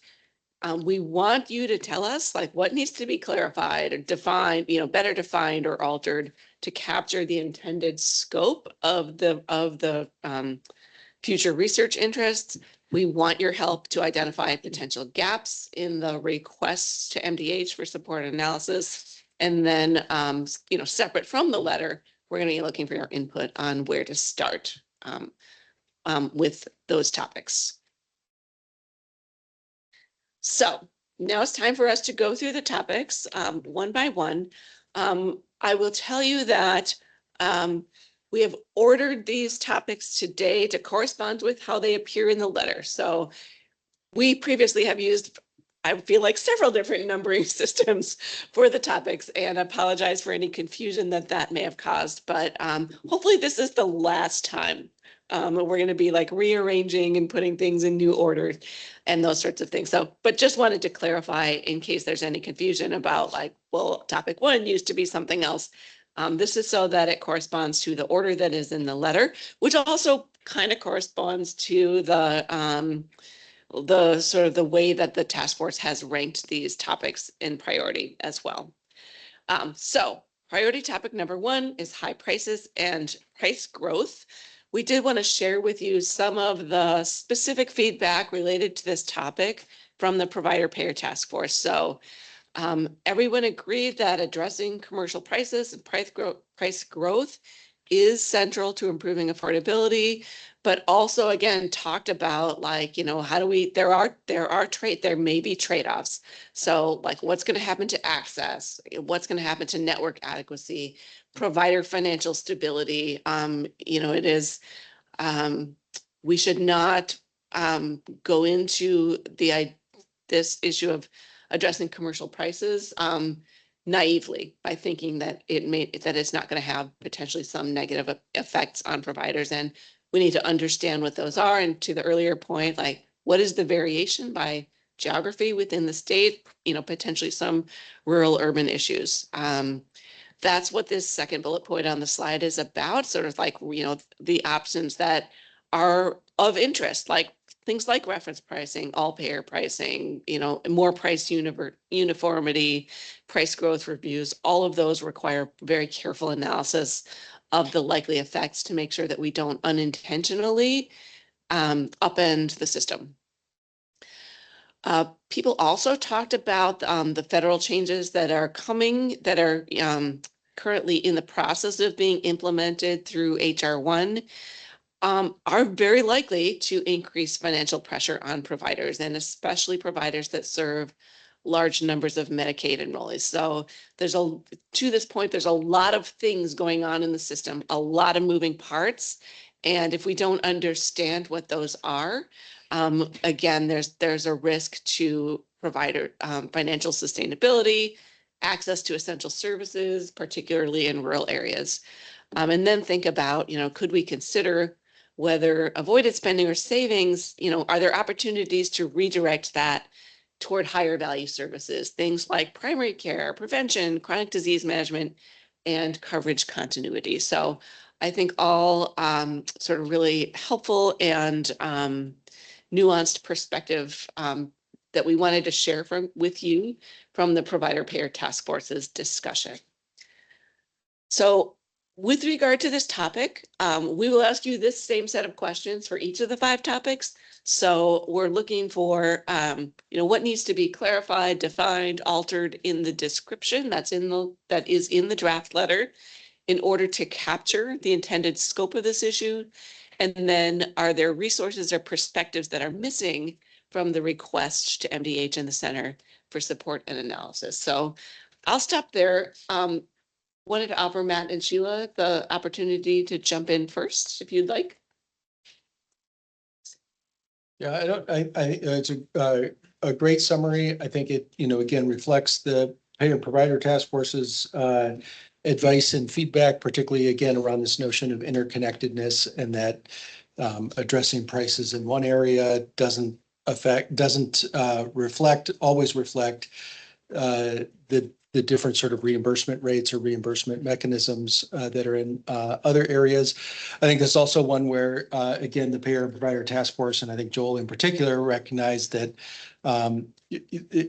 as we talk about rural providers or providers who are paid under one mechanism, like a cost-based reimbursement for critical access hospitals, or an encounter-based reimbursement for federally qualified health centers, that when you affect the payment rates in one area, it doesn't necessarily account for the fact that they're being paid differently in other areas. All of which I think is really just advice that as we get into this, the research and the analysis needs to be thoughtful and looking at the system as a whole. Not that the priority shouldn't be a priority or that it's not important or a worthwhile endeavor, just that each of these things is market sensitive, and when you start to poke at it, it has ripple effects in other areas.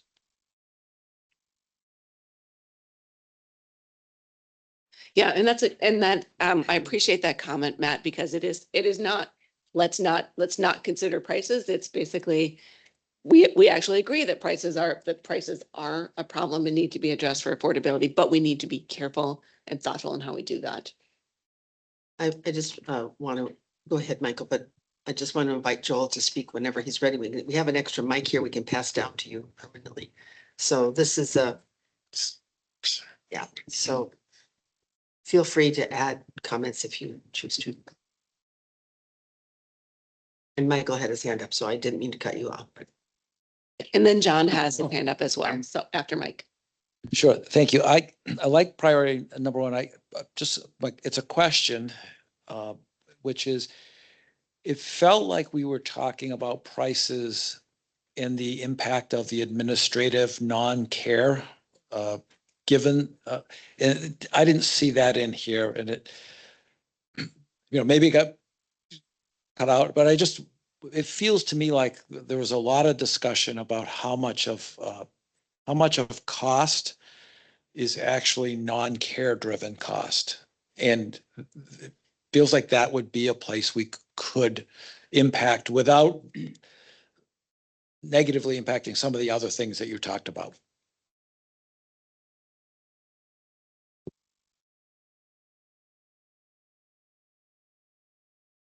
John?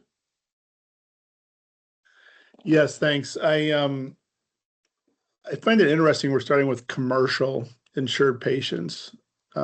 This is one, as I look at down the road, what can we actually recommend?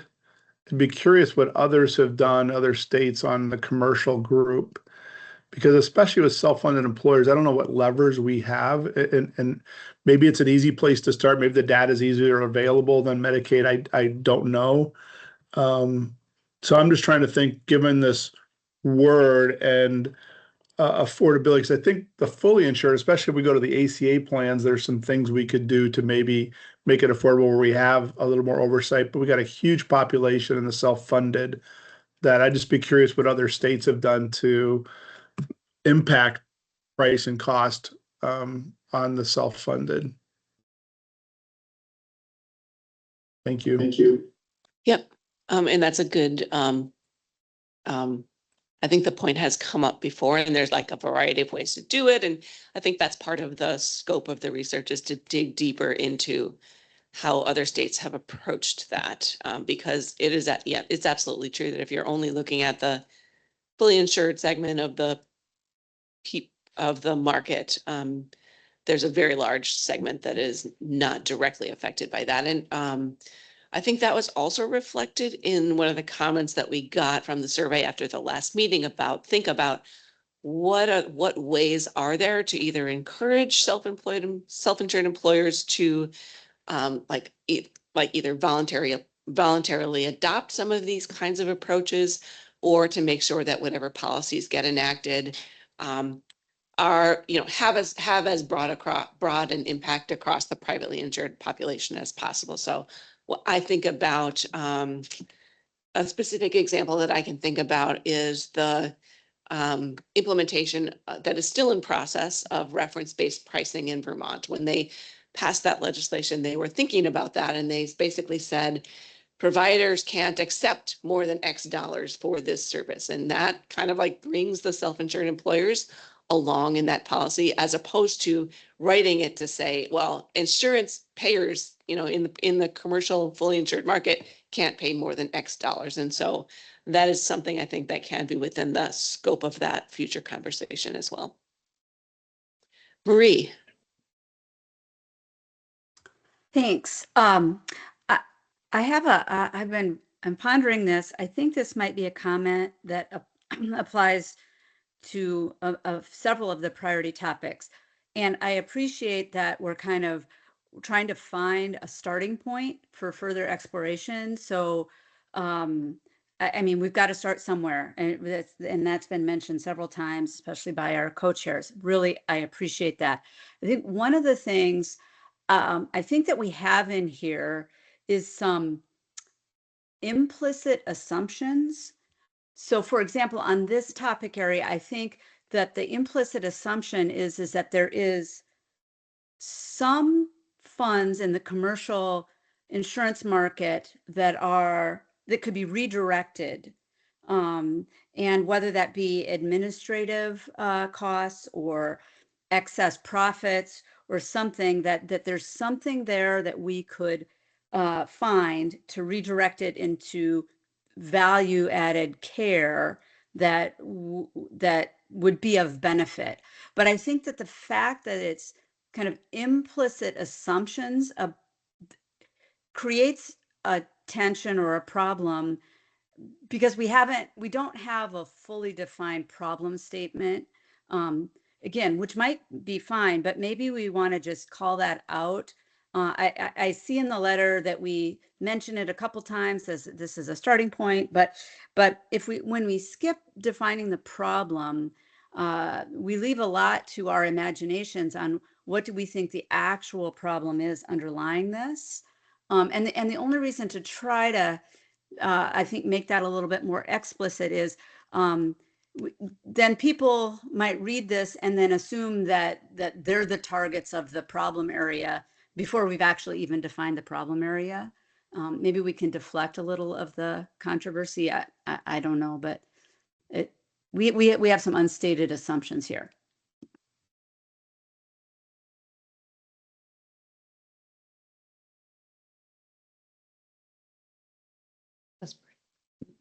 Yeah, I wanted to see if Matt or Sheila wanted to just respond or ask any questions about that, about just defining the problem and the possibility of making it a little clearer about assumptions versus what's implicit. I appreciate Marie pointing it out. I hadn't thought of that. So I think that we need to ask ourselves that on a whole bunch of issues here. And I'm kind of lost in a tangent mentally, so I'm going to let Matt respond and see if I want to bring up my tangent or not. So building the intrigue. Yeah. This is Matt Anderson. I appreciate the say. I think I am reluctant to sort of presuppose this is the problem, because I think it immediately then begins to trigger, then here are the solutions. And I don't think we know necessarily what the solutions are. What I would say is from the information that we've been provided in the background readings and from information that is sort of readily available publicly, what I would say that I've understood our focus on the commercial market as being one, we can't, as Minnesota, have marginal ability, if any, to affect affordability for Medicare enrollees. Medicaid enrollees as individuals have affordability challenges in their lives, to be sure, but healthcare affordability is largely, for the most part, taken off their plate because they have no premiums, very little, if any, co-pays, and whatever. And so there's a lot that we can do as a state with respect to Medicaid regulation and reimbursement policy and those kind of things that may have other impacts on affordability generally as a system. But for those enrollees, they are not facing directly affordability. And so when we think for individual Minnesotans who feel like healthcare is unaffordable, it is largely people who can't afford premiums in the commercial market, can't afford their employer premiums, can't afford their deductibles, or can't afford the ticket price at the register for whatever they're getting. And that is largely, by and large, the commercially insured population or the uninsured population. And so I think that's one of the reasons why I've understood our focus on the commercial market, at least as an initial starting point.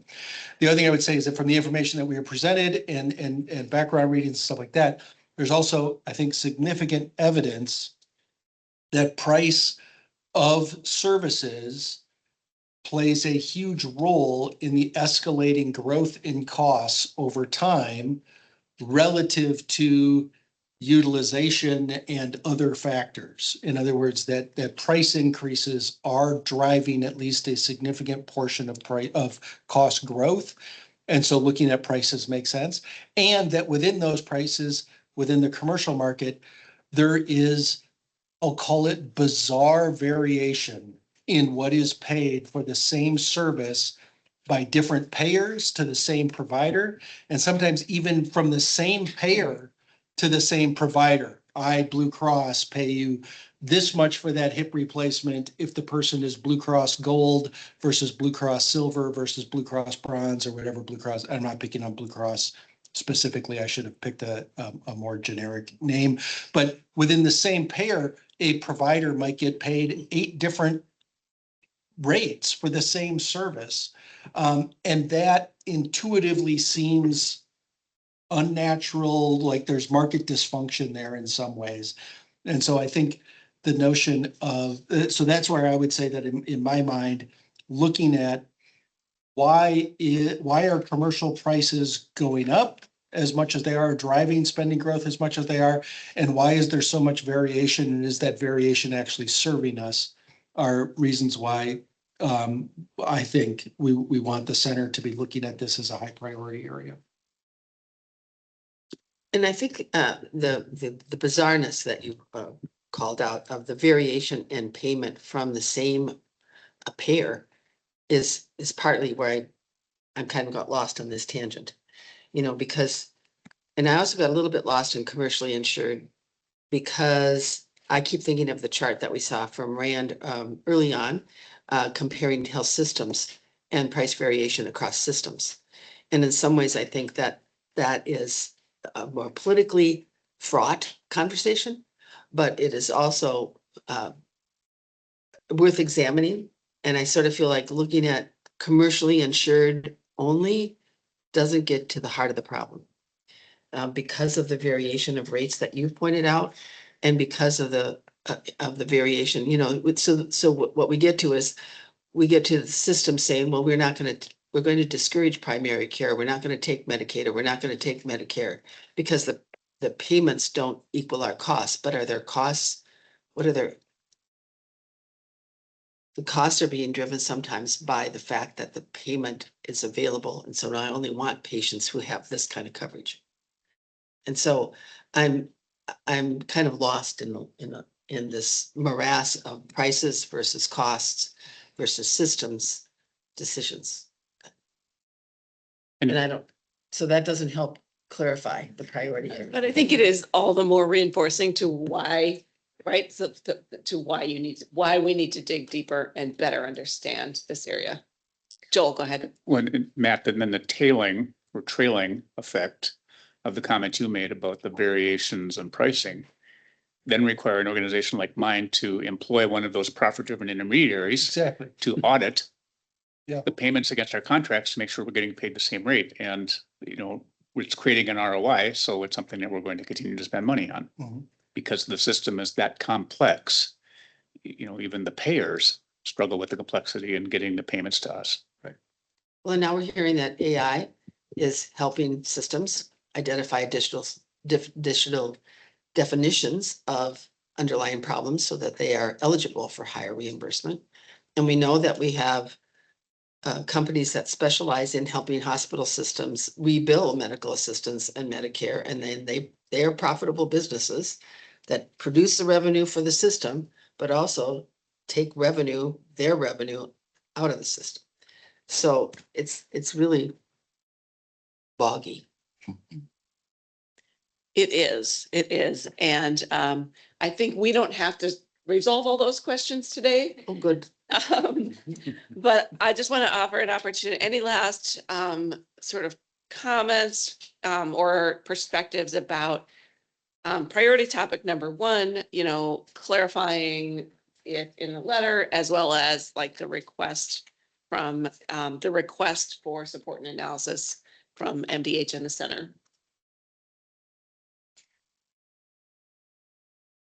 All right, hearing none. Oh, go ahead, Laura. I'm sorry. This is, I think, related to number one, but also some of the upcoming priorities, and I have to leave in a couple minutes. So I just wanted to sort of drop this in as the conversation continues. I think rightly so, in a lot of these, there is this concern brought up of like balancing, policy intervention with access and the kind of story, particularly in rural communities, of consolidation being necessary or being the only alternative. And I think I really believe that thinking about the statewide impact is really important, and making sure that rural communities in greater Minnesota are represented in the priorities is really important. And I kind of want to caution us or just add to the conversation that, yes, there are policy interventions that may be,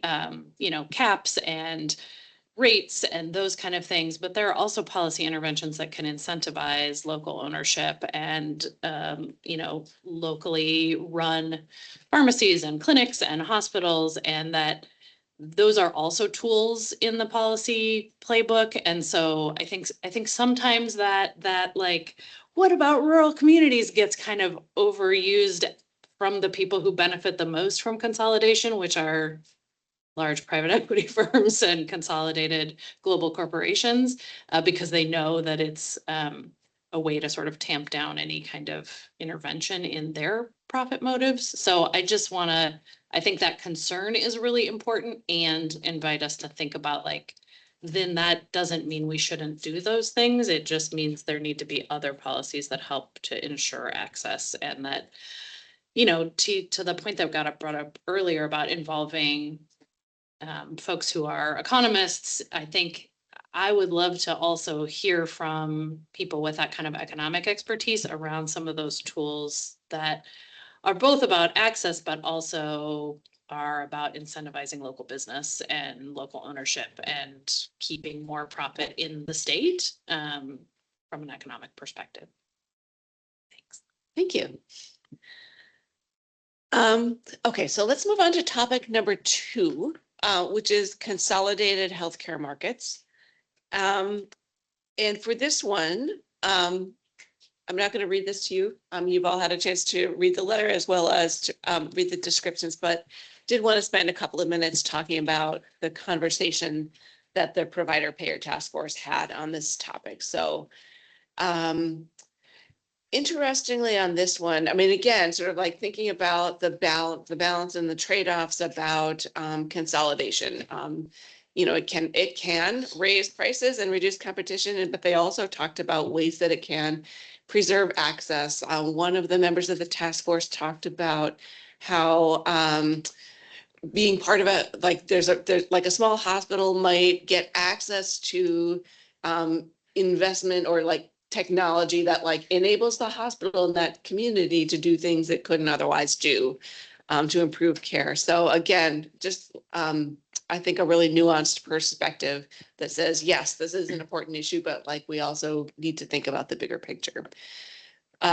We also, this was a recurring theme throughout the provider payer task force, I think, which was the need, telling us about the need to keep asking why, like, why is this happening? What are the things that are driving it? So, you know, what are the things that are driving what facilities, for example, to be acquired by health systems or other entities? So, you know, the need to invest in technology, including EHR systems, administrative complexity that makes it hard, like, you know, so like you've either got to hire the revenue cycle management company or like being part of a system can like make that easier for you, but it's not usually an option to not do it at all.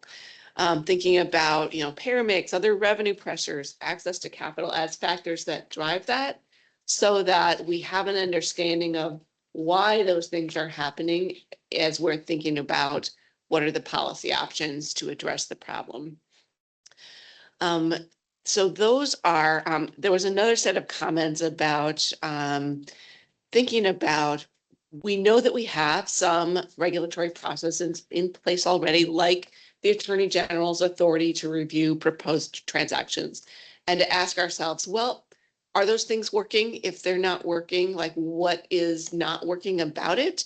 One of the things that came up specifically in this group was how good of a job are we doing at thinking about what happens after the transaction and monitoring what happens. So like if we promised that access was going to be maintained in a community, is that really happening? If we promised that, you know, price growth was going to be contained, is that really happening? And I, for one, don't know whether the Attorney General has authority to do the post-transaction monitoring. And so that would be one of the questions that they're thinking about. So look at the regulatory mechanisms that we have, figure out if they're not working, why not? And then what needs to improve about those mechanisms. So let me stop there. And let's turn to the same set of questions that we had about the topic of prices. Who wants to jump in first? So priority number 2, I'm struck by the fact that number 3 is private equity and other for-profit. Should we clarify that priority number 2 is specifically not-for-profit and entities, or because, or is, and if we don't, is there overlap, or maybe just I'd like, just help me understand how they're different if we're not clarifying. Thanks for calling that out, Mike. And I went back and was looking for if we are clarifying anywhere, anything about tax status and like whether that is scoping any of these. And I think that that's come up as a question in some prior conversations as well. And that has not been what I have heard from this group as like a scoping element that we want to be talking about nonprofit entities different from for-profit entities. I do see us using terms like profit seeking. And so I want to turn to the co-chairs if they have additional thinking on like how to talk about this, but I have not heard this group say anything about whether tax status plays a role in any of the future discussions. And that really, I think this group is talking about all these entities as kind of the same, like agnostic of tax status. But I also hear your question about consolidation versus private equity and ownership and third parties, and just really distinguishing that. And I wonder if Matt or Sheila wants to speak a little bit more to either of those issues. I'll speak to my limited understanding, which is if you look at priority topic 2, one of the problems is these two things do get related. But when I really read about consolidated healthcare markets, I think more of systems that expand their reach, maybe to serve more rural areas or underserved areas. And so they're expanding their reach, and that's consolidating the marketplace. But it isn't necessarily, it can be done by private entities, but it can be done by not-for-profit entities. It can be done through collaborations, through coalitions that are working together more informally. But it's still has the impact of consolidating the healthcare marketplace a little bit. So I view that as different than, and maybe we want to look at profit versus not for profit, whereas the third one, where it's private equity, it's a really, to me, that's different. That is a revenue motivated organization is purchasing a healthcare provider because it's an opportunity for profit. I think of it more in the for-profit area. So it's not about system development or delivery of care as much. This is my bias, is private equity firms coming in and buying that vet service. That's the mental image I have. They bought the vet service, it's the same service, but now when you go, we want you to have more services. And we tell you it's for the benefit of the health of your pet, but it's really for my bottom line benefit. Or the consolidation that's happened, well, we'll move into some of the other, private clinics where it's actually, you're a physician, but you don't own the clinic. You work for a firm and you are measured on the basis of your revenue producing units. And it's a condition kind of your contract or your employment, which is different than I'm operating a primary care clinic or a chiropractic clinic or I'm operating a clinical service. I'm the owner, I'm the operator. I'm not accountable to you. I'm not your employee. To me, those are the distinctions, but that's just the way I think about it. And others may have more to add. I agree with you. I think of consolidation as a market influence and leverage that can be used by either a nonprofit or a for-profit. So as nonprofit, and the economic research has shown that when, particularly on the delivery side, when there's market consolidation, the literature, the research would show that generally speaking, prices go up because there's more market leverage to negotiate higher prices with payers. Access and quality don't change, or in some research, quality may even go down over time, but there's not a lot. And so I see consolidation or priority 2 as being, if organizations get bigger and bigger and exercise that market leverage, is that making care less affordable without necessarily getting any other general benefits for access, quality, service, whatever. And priority 3, the private equity ownership and for-profit intermediaries, some of that may be consolidation. Some of that may be individual providers joining a private equity group and whatever. But I see the concern anyway, the market concern as, are we taking healthcare dollars and portions of those dollars are going to private equity investor returns rather than being part of the healthcare system? So it's the siphoning off, the loss of resources from the system to profit motive or profit taking. And is that making affordability harder for Minnesotans? Great, thank you. That's helpful. Yes, and I would also note that others have noted kind of the overlap between this issue and the private equity issue. I think in the consumer conversation, one of the summary themes was about that they both seem to be kind of about corporatization.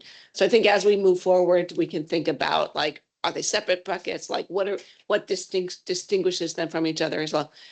Representative Breyer is here, as for those who are online. She is one of the authors of the legislation that established the center, and she would also like to make a comment. Thank you, Liz Ryer, Representative. I actually just wanted to throw out a third type of structure and for the group to consider, and I'll go sit back down. It's the vertical integration. Yeah. And it's neither private equity nor the horizontal Yep. joining of forces. And Aetna, Cigna, United Health Group all do these. And so I'd just like you to be talking about that. Yep, Thanks. I forgot to mention that in my, yes. But that, emblematic of that was the anecdote about the oncology service, and I'm an oncologist, now I'm offering pharmaceutical benefits. That's a vertical integration that can happen. I mean, I agree with you. I'm glad you brought it up, but yeah.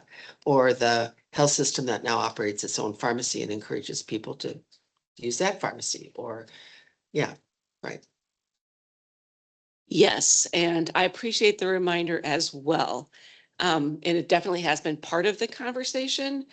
In this, like on the slide that's on the screen now, it looks like that doesn't talk about vertical integration. I think I do see it in the letter as part of the scope, but it is a really helpful reminder that we're not just talking about like horizontal, like acquisitions of similar entities like a hospital system or whatever, but yes, the issue is also vertical as well. Other thoughts on this topic?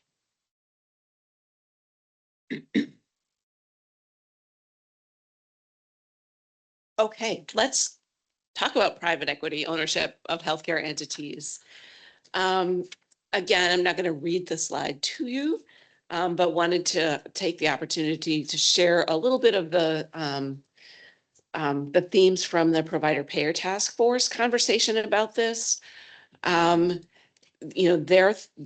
advice was to make sure that we build an understanding of what is the current influence of these entities in Minnesota healthcare?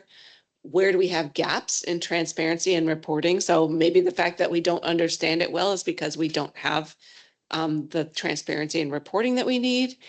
To make sure that we think about this issue by the impact on value and not the ownership label alone. And so there was an example that was given about, well, maybe that's basically says not all private equity ownership is necessarily bad. Like there could be circumstances where there are benefits from it, and we should make sure that we don't paint everything with the same brush. But to really think about like, what is it that we think is not beneficial from these kinds of ownership structures? In what circumstances might it be okay? And to distinguish those. This is another place where the task force, kept coming back to like making sure that we have a better understanding of why. So why are these changes happening? We had a really interesting conversation that day about somebody brought up the fact that like there's a lot of financial pressure on many health or on many providers right now because of the need to revalidate their eligibility to provide Medicaid services, and a concern that like the need for those organizations to like make their payroll was going to drive them into the arms of private equity. So like that's a really vivid example, I think, of the need to understand what are the forces that are driving these kinds of changes in the marketplace, so that we can better understand what to do about them. With that, I'll invite Matt or Sheila to get us started on this topic. This is Matt Anderson. I don't have a lot to add because I think I sort of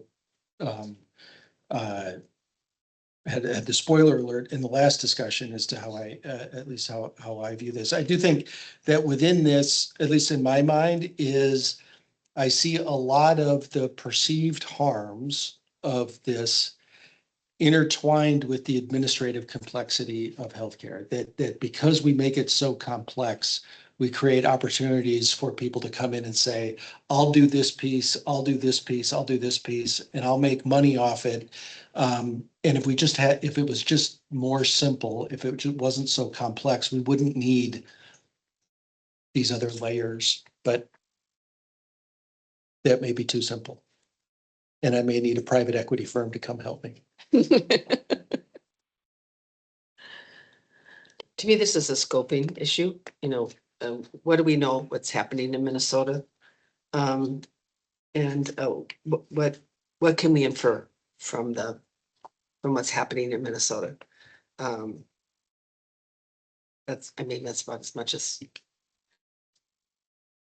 Yeah, and I think across all of the topics, as I said, that was a recurring theme to better articulate what is it that we know, what is it that we don't know, and what are the sort of the underlying forces that are driving changes, so that we can formulate policies and ideas that respond to those root causes. Marie, go ahead, Marie. Thanks, Julie, and thank you for your comments too. I think those were an example of some of the underlying assumptions that we haven't stated yet about this topic and where the problem statement might go if we were to develop one on this topic. So I appreciate that.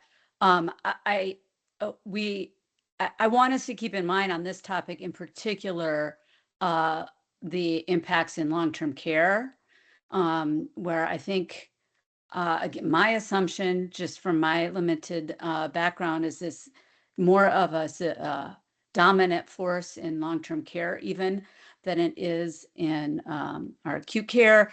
And the reason why that's particularly problematic and where my interest lies and where we might end up on this is the extent to which private equity is coming in, swooping a couple of percentage points off of Medicaid dollars in particular, but maybe Medicare dollars as well. So basically taking some of our tax financed healthcare and redirecting it to private marketplace for profits there, to me seems to be particularly problematic. And again, I don't know a ton about this, and I appreciate the complexities over how this might be an option to maintain access in areas that otherwise would lose it. So really, really important. But the interplay with government financed healthcare here is really important to me.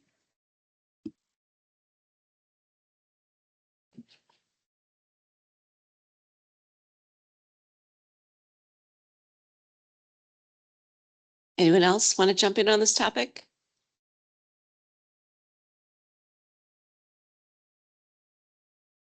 Okay, I think we'll have an opportunity to kind of come back to it later if anything occurs to you on this topic. So far we have been talking, well, I guess topic number one is really about an interaction between providers and payers.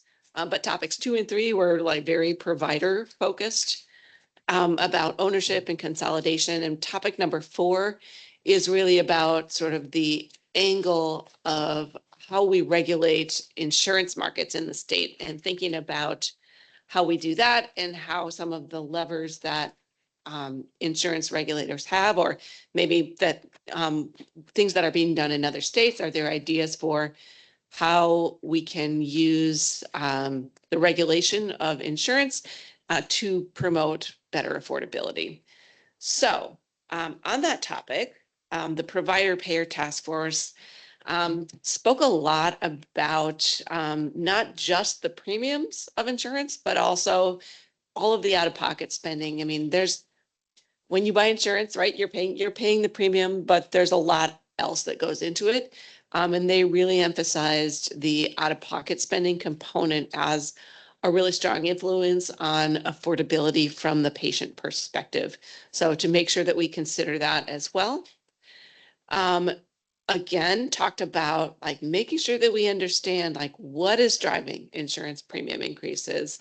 What is the influence of administrative costs on both the provider and payer sides? And, this, I think, Matt, is reflective of the comment that you just made about, well, if things were simpler, right? If things weren't so complex, there's potentially a lot of costs that could be taken out. And again, looking here at variation by health system and service line. So I think this topic is really about how we're thinking about the levers that the state already has as far as insurance markets and the regulation of insurance and how those can contribute to developing a solution. Alex, do you want to weigh in on this at all? Okay. I'd like to just comment. I think that while most of the responsibility for insurance regulation well, the responsibility for regulations with the Department of Commerce. I haven't had the experience of that the Department of Commerce takes a broader look at the affordability question in terms of impact on healthcare service delivery. So I see this as fitting within the scope of this study because we're looking at the impact of insurance affordability on access and outcomes for our Minnesota residents. Whereas the Commerce Department really looks at our, they don't really look at those broader impacts. And I don't see the Health Department taking over the responsibilities around insurance affordability, but I think it can inform the decision-making and that the legislature makes about affordability and the guidance that they thereby give to the Department of Commerce. So I think that's how this fits for us as a healthcare advisory task force that we really look more at. We're not proposing regulation as much as what's happening and what can we learn about it and and what are the options that the legislature might want to consider at some point. Thank you, Sheila, for noting that and just reminding folks of like, where is this sitting? And it really does sit with our Commerce Department. And I just wanted this group to know, and I think I've said this before, that, Commerce is one of the great partners that we have across state government that we are in touch with regularly, as well as the PDAB and as well as MNsure and, other parts of state government, just to continue testing some of the priorities that this group is describing. And this one has been a discussion with them. And so I wanted you to just be aware of that, they have questions about, well, our role really is to do, ensure market solvency and ensure that we are doing the work of our actuaries, right? Like that is our core function as state government. And so I just wanted this group to be aware that like we're in discussion with them. This isn't sort of out of the blue. So thank you for noting that. And then just speaking as a consumer now, when you get your healthcare benefit statement from your insurer and you see it is very confusing. There is the price the provider charged. There is the price that the insurance company negotiated. And then there's your portion, if there is a portion of that. And I think I've always just questioned, how did we get to this place that it's so convoluted? That we have an official price, which my insurer doesn't pay. And then my insurer decides how much of that price that I will pay. It is, as a consumer, it's very, very confusing. I'm not sure how we've evolved to this, and I'm not sure if Minnesota is alone in this. I don't think we are, since we have, Fortune 500 companies based in Minnesota with employee benefits across the system.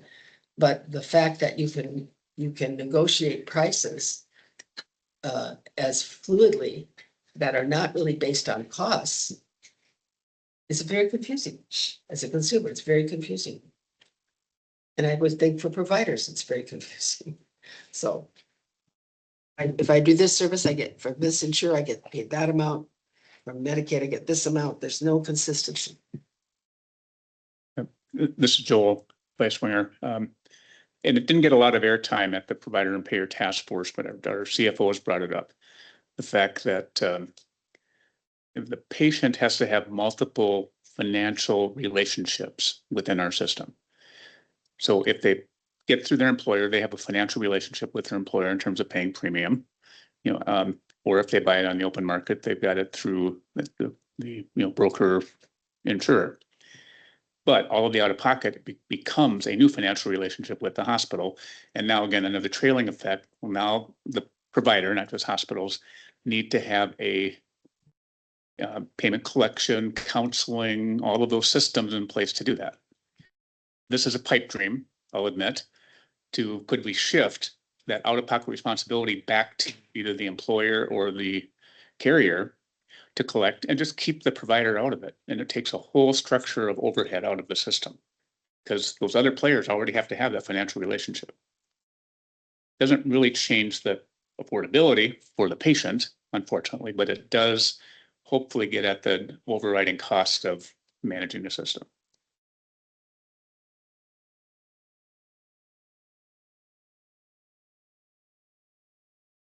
Other comments on this topic before we move on to the last one? All right, so the fifth topic is pharmacy benefit managers, which we have talked about a lot in this group. Alex alluded earlier to the fact that, or maybe it was Joel, I can't remember, in the provider payer group, they didn't disagree that it is a very important topic, but also felt like they didn't have the expertise. And so not that it's not important, but we would need to figure out how to bring in the right expertise to delve deeply into this topic. And then there were other concerns or other sort of comments raised about a lot of things being kind of in flight in this topic area. So recent federal legislation, as well as activity by the Prescription Drug Affordability Board, and a suggestion that maybe we ought to think about what happens with some of those things that are already happening before, to see how well they work. So the suggestion was like, maybe this wouldn't be the first thing that we'd want to take on, but not that it's not important. Excuse me. So that's what the conversation was like at the Provider Payer Task Force. Joel, I don't know if there's anything that you want to add from there before we jump into this topic. But again, we've got the same set of questions for this task force about the way that the topic is described in the draft letter, what needs to be clarified, defined more clearly, altered, and then specifically, are there asks that are asks of MDH that are missing from the letter that you would like to see added?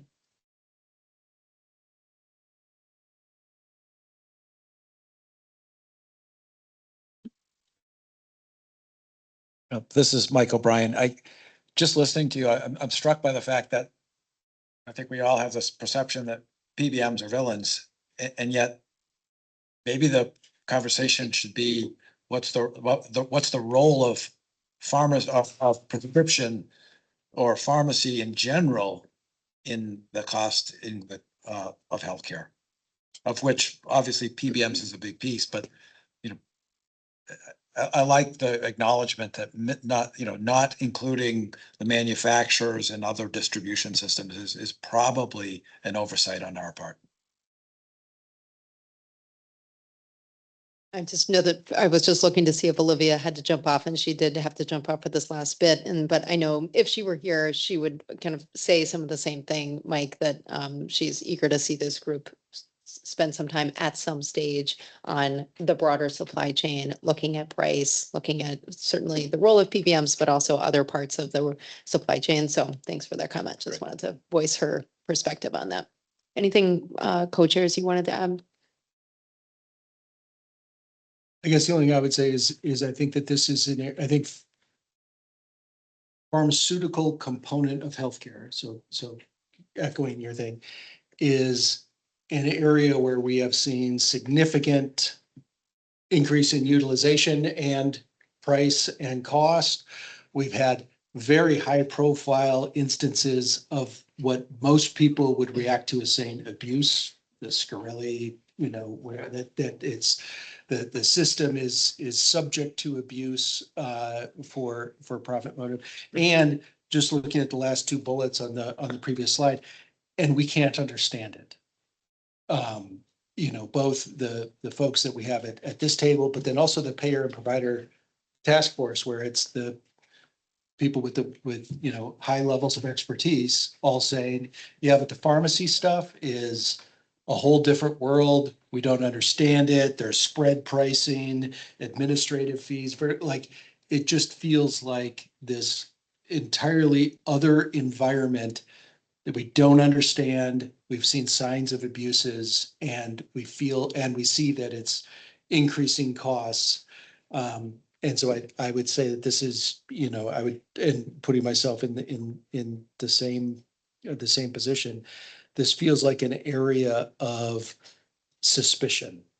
This seems like there's got to be opportunities for savings, but we don't understand it.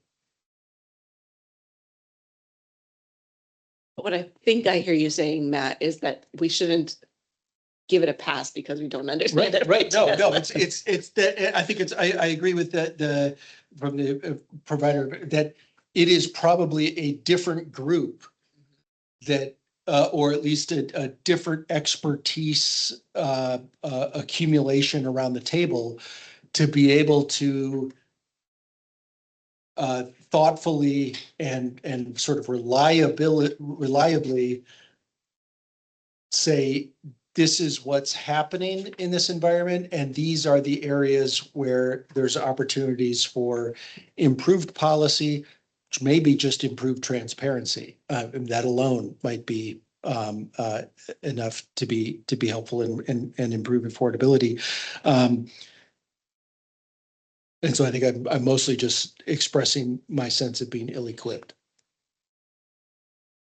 Joel, And all this hasn't really gotten a lot of airtime again in our committee, but it feels like it's going to come up in the future because it's gotten a lot of airtime at the legislature. Is somewhere B40B is going to probably have to be attached to this.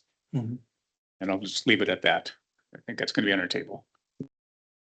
Well, and as we watch pharmacies close, whether in the neighborhood or your main street, pharmacies are closing. So we have a higher awareness. Yeah, and I think I would add, like, certain pharmacies are closing, not all pharmacies are closing, right? When we talk about vertical integration and all those other consolidations, certain ones are staying open because of the practices. And I think this, all the points being made are good points, like, and this is a growing concentration of costs in the long term.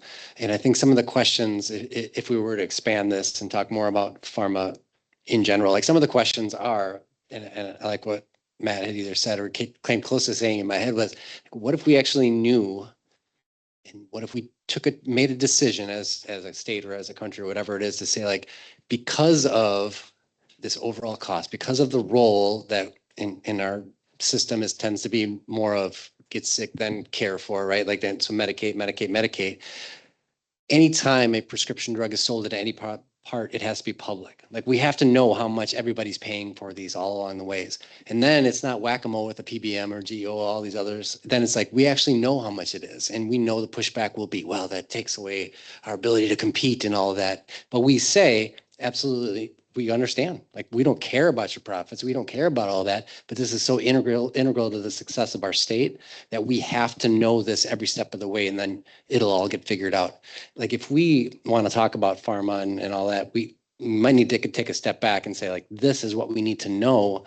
Transparency being the big word in that, but to truly be transparent, like, we'd have to do something that is very different than what others are going to say is okay, and not market upsetting and all these other things.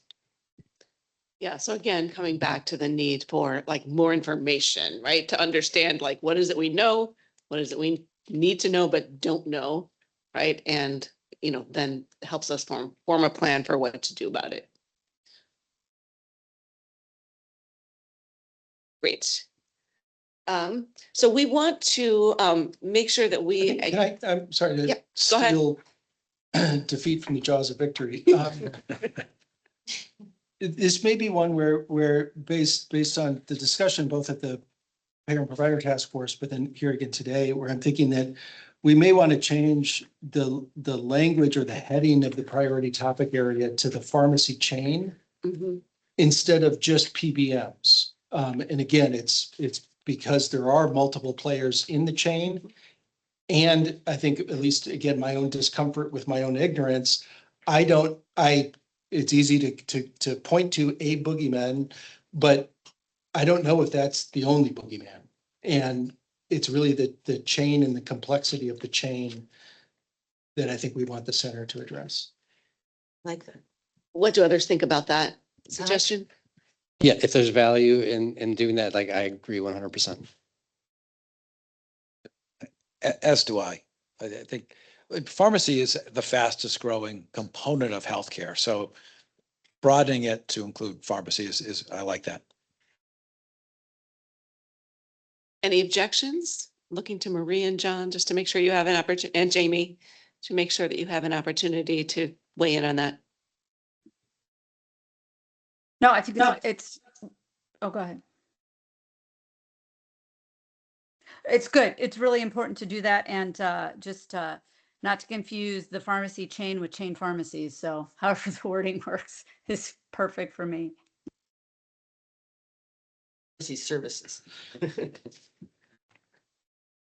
All right, so sounds like there's general consensus that it is a good idea to make sure that we broaden that topic to the pharmacy supply chain. So thank you for that. We wanted to make sure that we acknowledge before we turn to our, is there a thing, Alex, that you did with this? So like when we change the setting so that the people online don't get an echo, it stops us from advancing the slides somehow. So we will fix that. Okay. So before we turn to the important conversation about, what to actually do next, we wanted to acknowledge that, we have talked about, and the Provider Payer Task Force has talked about other areas of, for potential prioritization. So specifically, we have talked about insurance benefit design and value-based payment. I think both groups thought like there is potential opportunity in these areas, but they're not in this letter because we have not had a chance to dive deeply enough into those topics to really be able to meaningfully talk about sort of the range of options and the information needs. Alex, would you say that's accurate or anything to add? Yeah, I think we just wanted to note that you don't see in the letter a number 6 and a number 7. And we talked a lot together with Matt and Sheila about just what the goal of this particular statement is.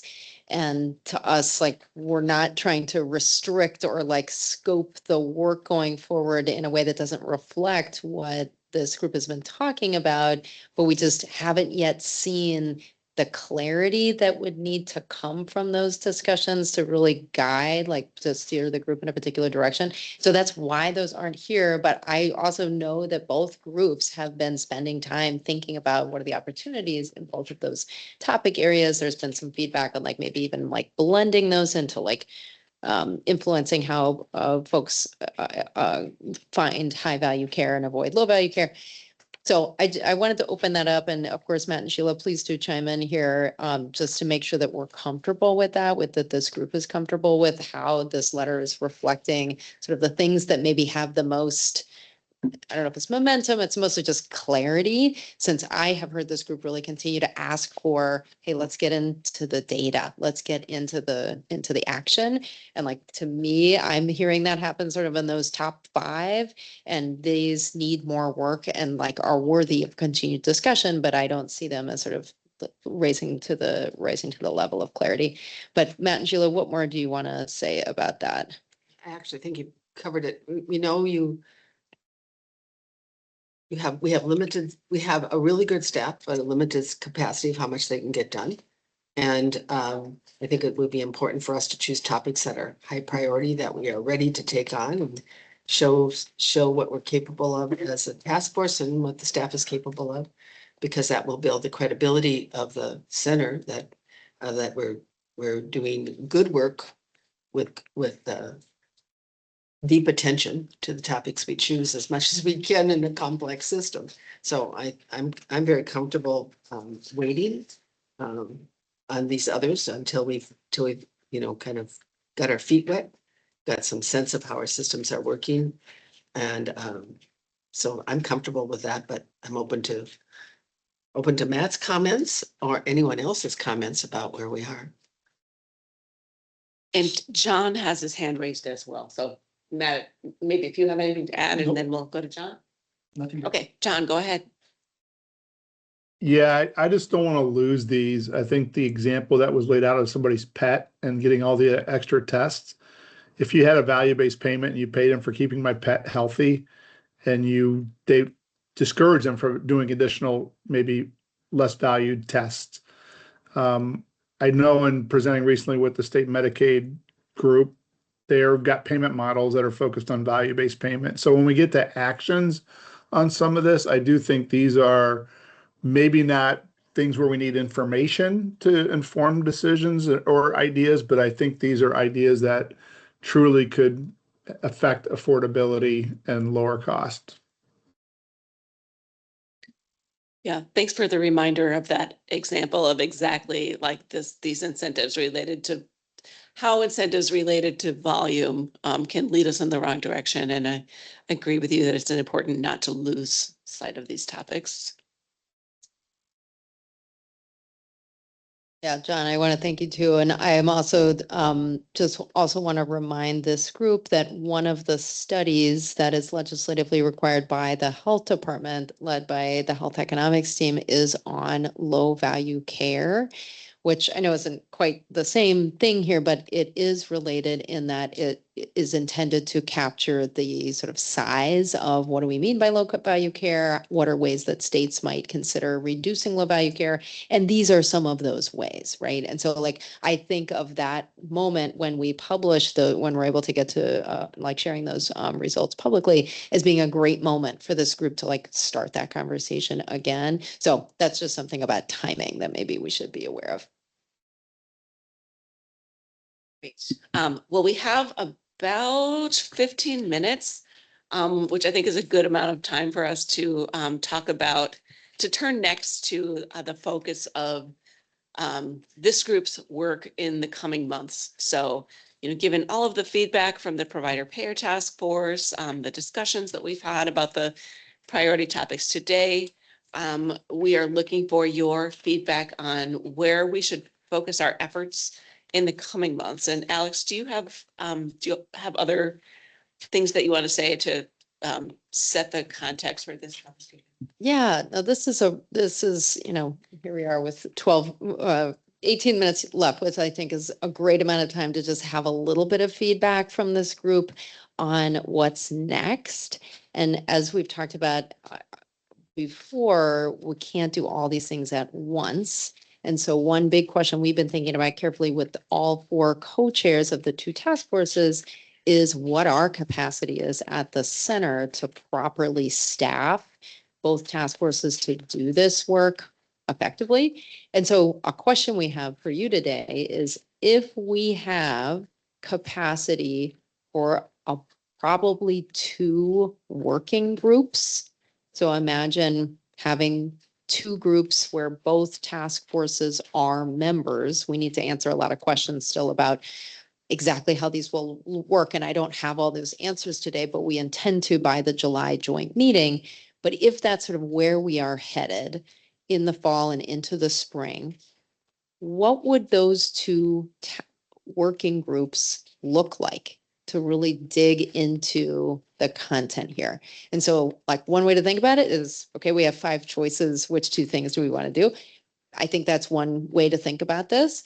There may be other ways to like shape the work or kind of narrow the work so that there's really clear marching orders that we can take and we can then bring back to you in July and say, here's the 2 scopes we would like you to take forward, working groups. Here's who we're going to bring to the table in terms of additional expertise. Here's some of the research we anticipate doing. And like, these are the things we want to get done, let's say by the end of the calendar year versus like into 2027. So that is what we are working on. And we want to get some input today on what you would like to see. We don't have to decide today, but we'd like to just hear your thinking. And Matt and Sheila have been great, just partners. Thank you so much. And Geeta, who's also online, as well as Joel, have been really helpful in thinking of like, what is it, what is going to be the most salient use of time and how do we balance things where we most need help clarifying the problems at hand versus maybe where is their most sort of fruitful or I don't love the low hanging fruit term, but like there's action to be had maybe more immediately. And so that the group can sort of get to some recommendations maybe sooner than in a different topic area. So those are some considerations I wanted to offer. But Matt and Sheila, what else would you like to add? And then I'll go to Joel too. And Geeta.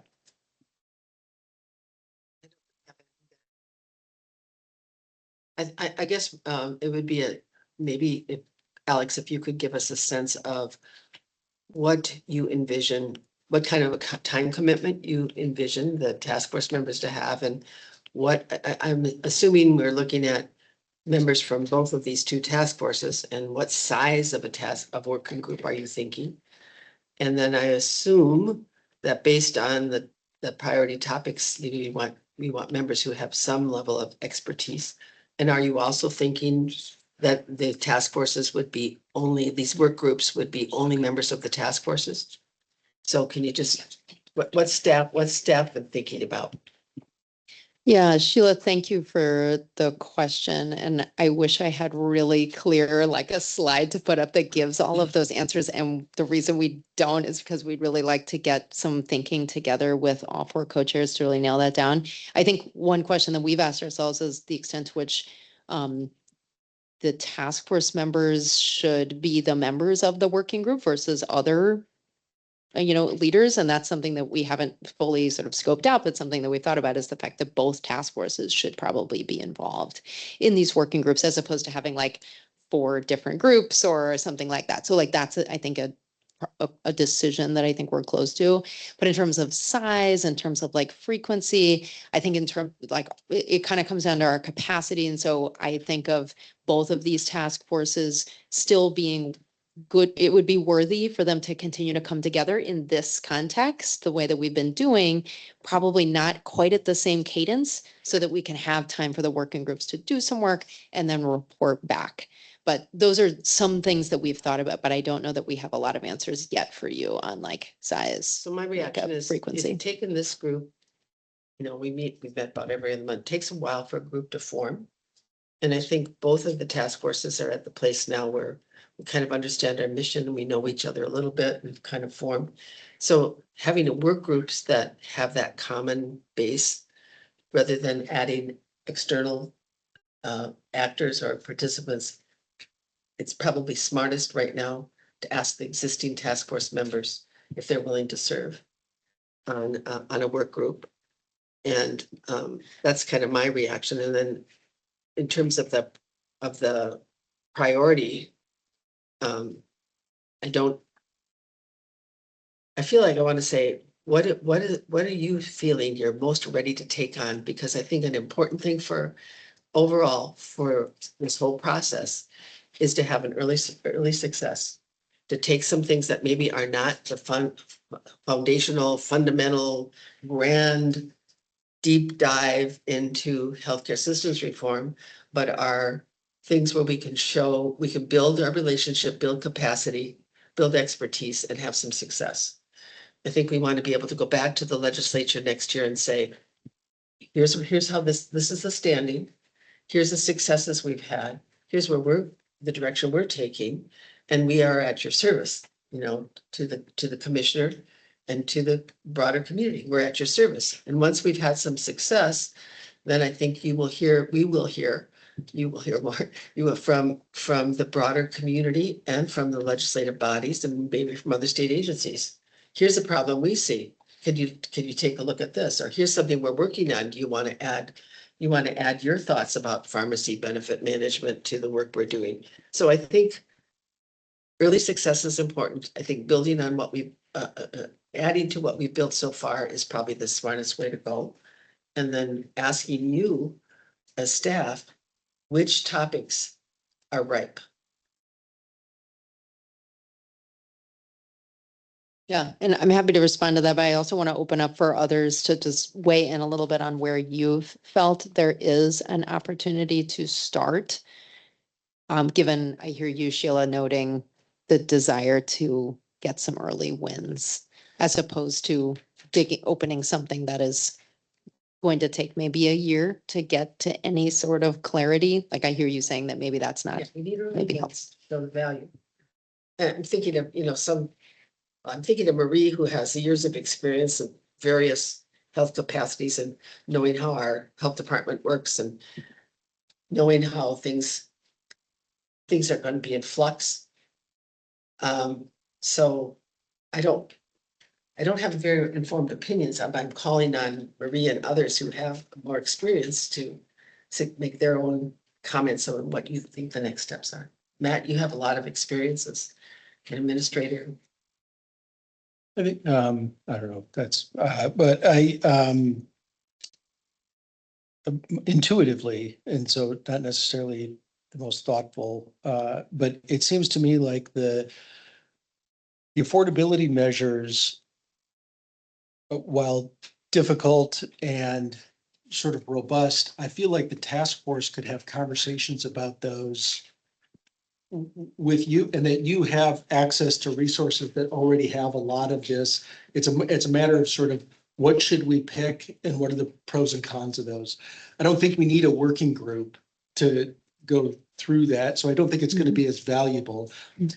And I think that I sense from both task forces a marginally higher level of interest or enthusiasm around priorities 1 and 2, the potential pricing regulation and consolidation, and where I believe that there's also available research that could help guide those discussions, where I feel like those are areas where working groups could begin looking at some of that research, developing more specificity around those areas and making more progress than we could do as a full task force, because we could have more expertise and focus time on it.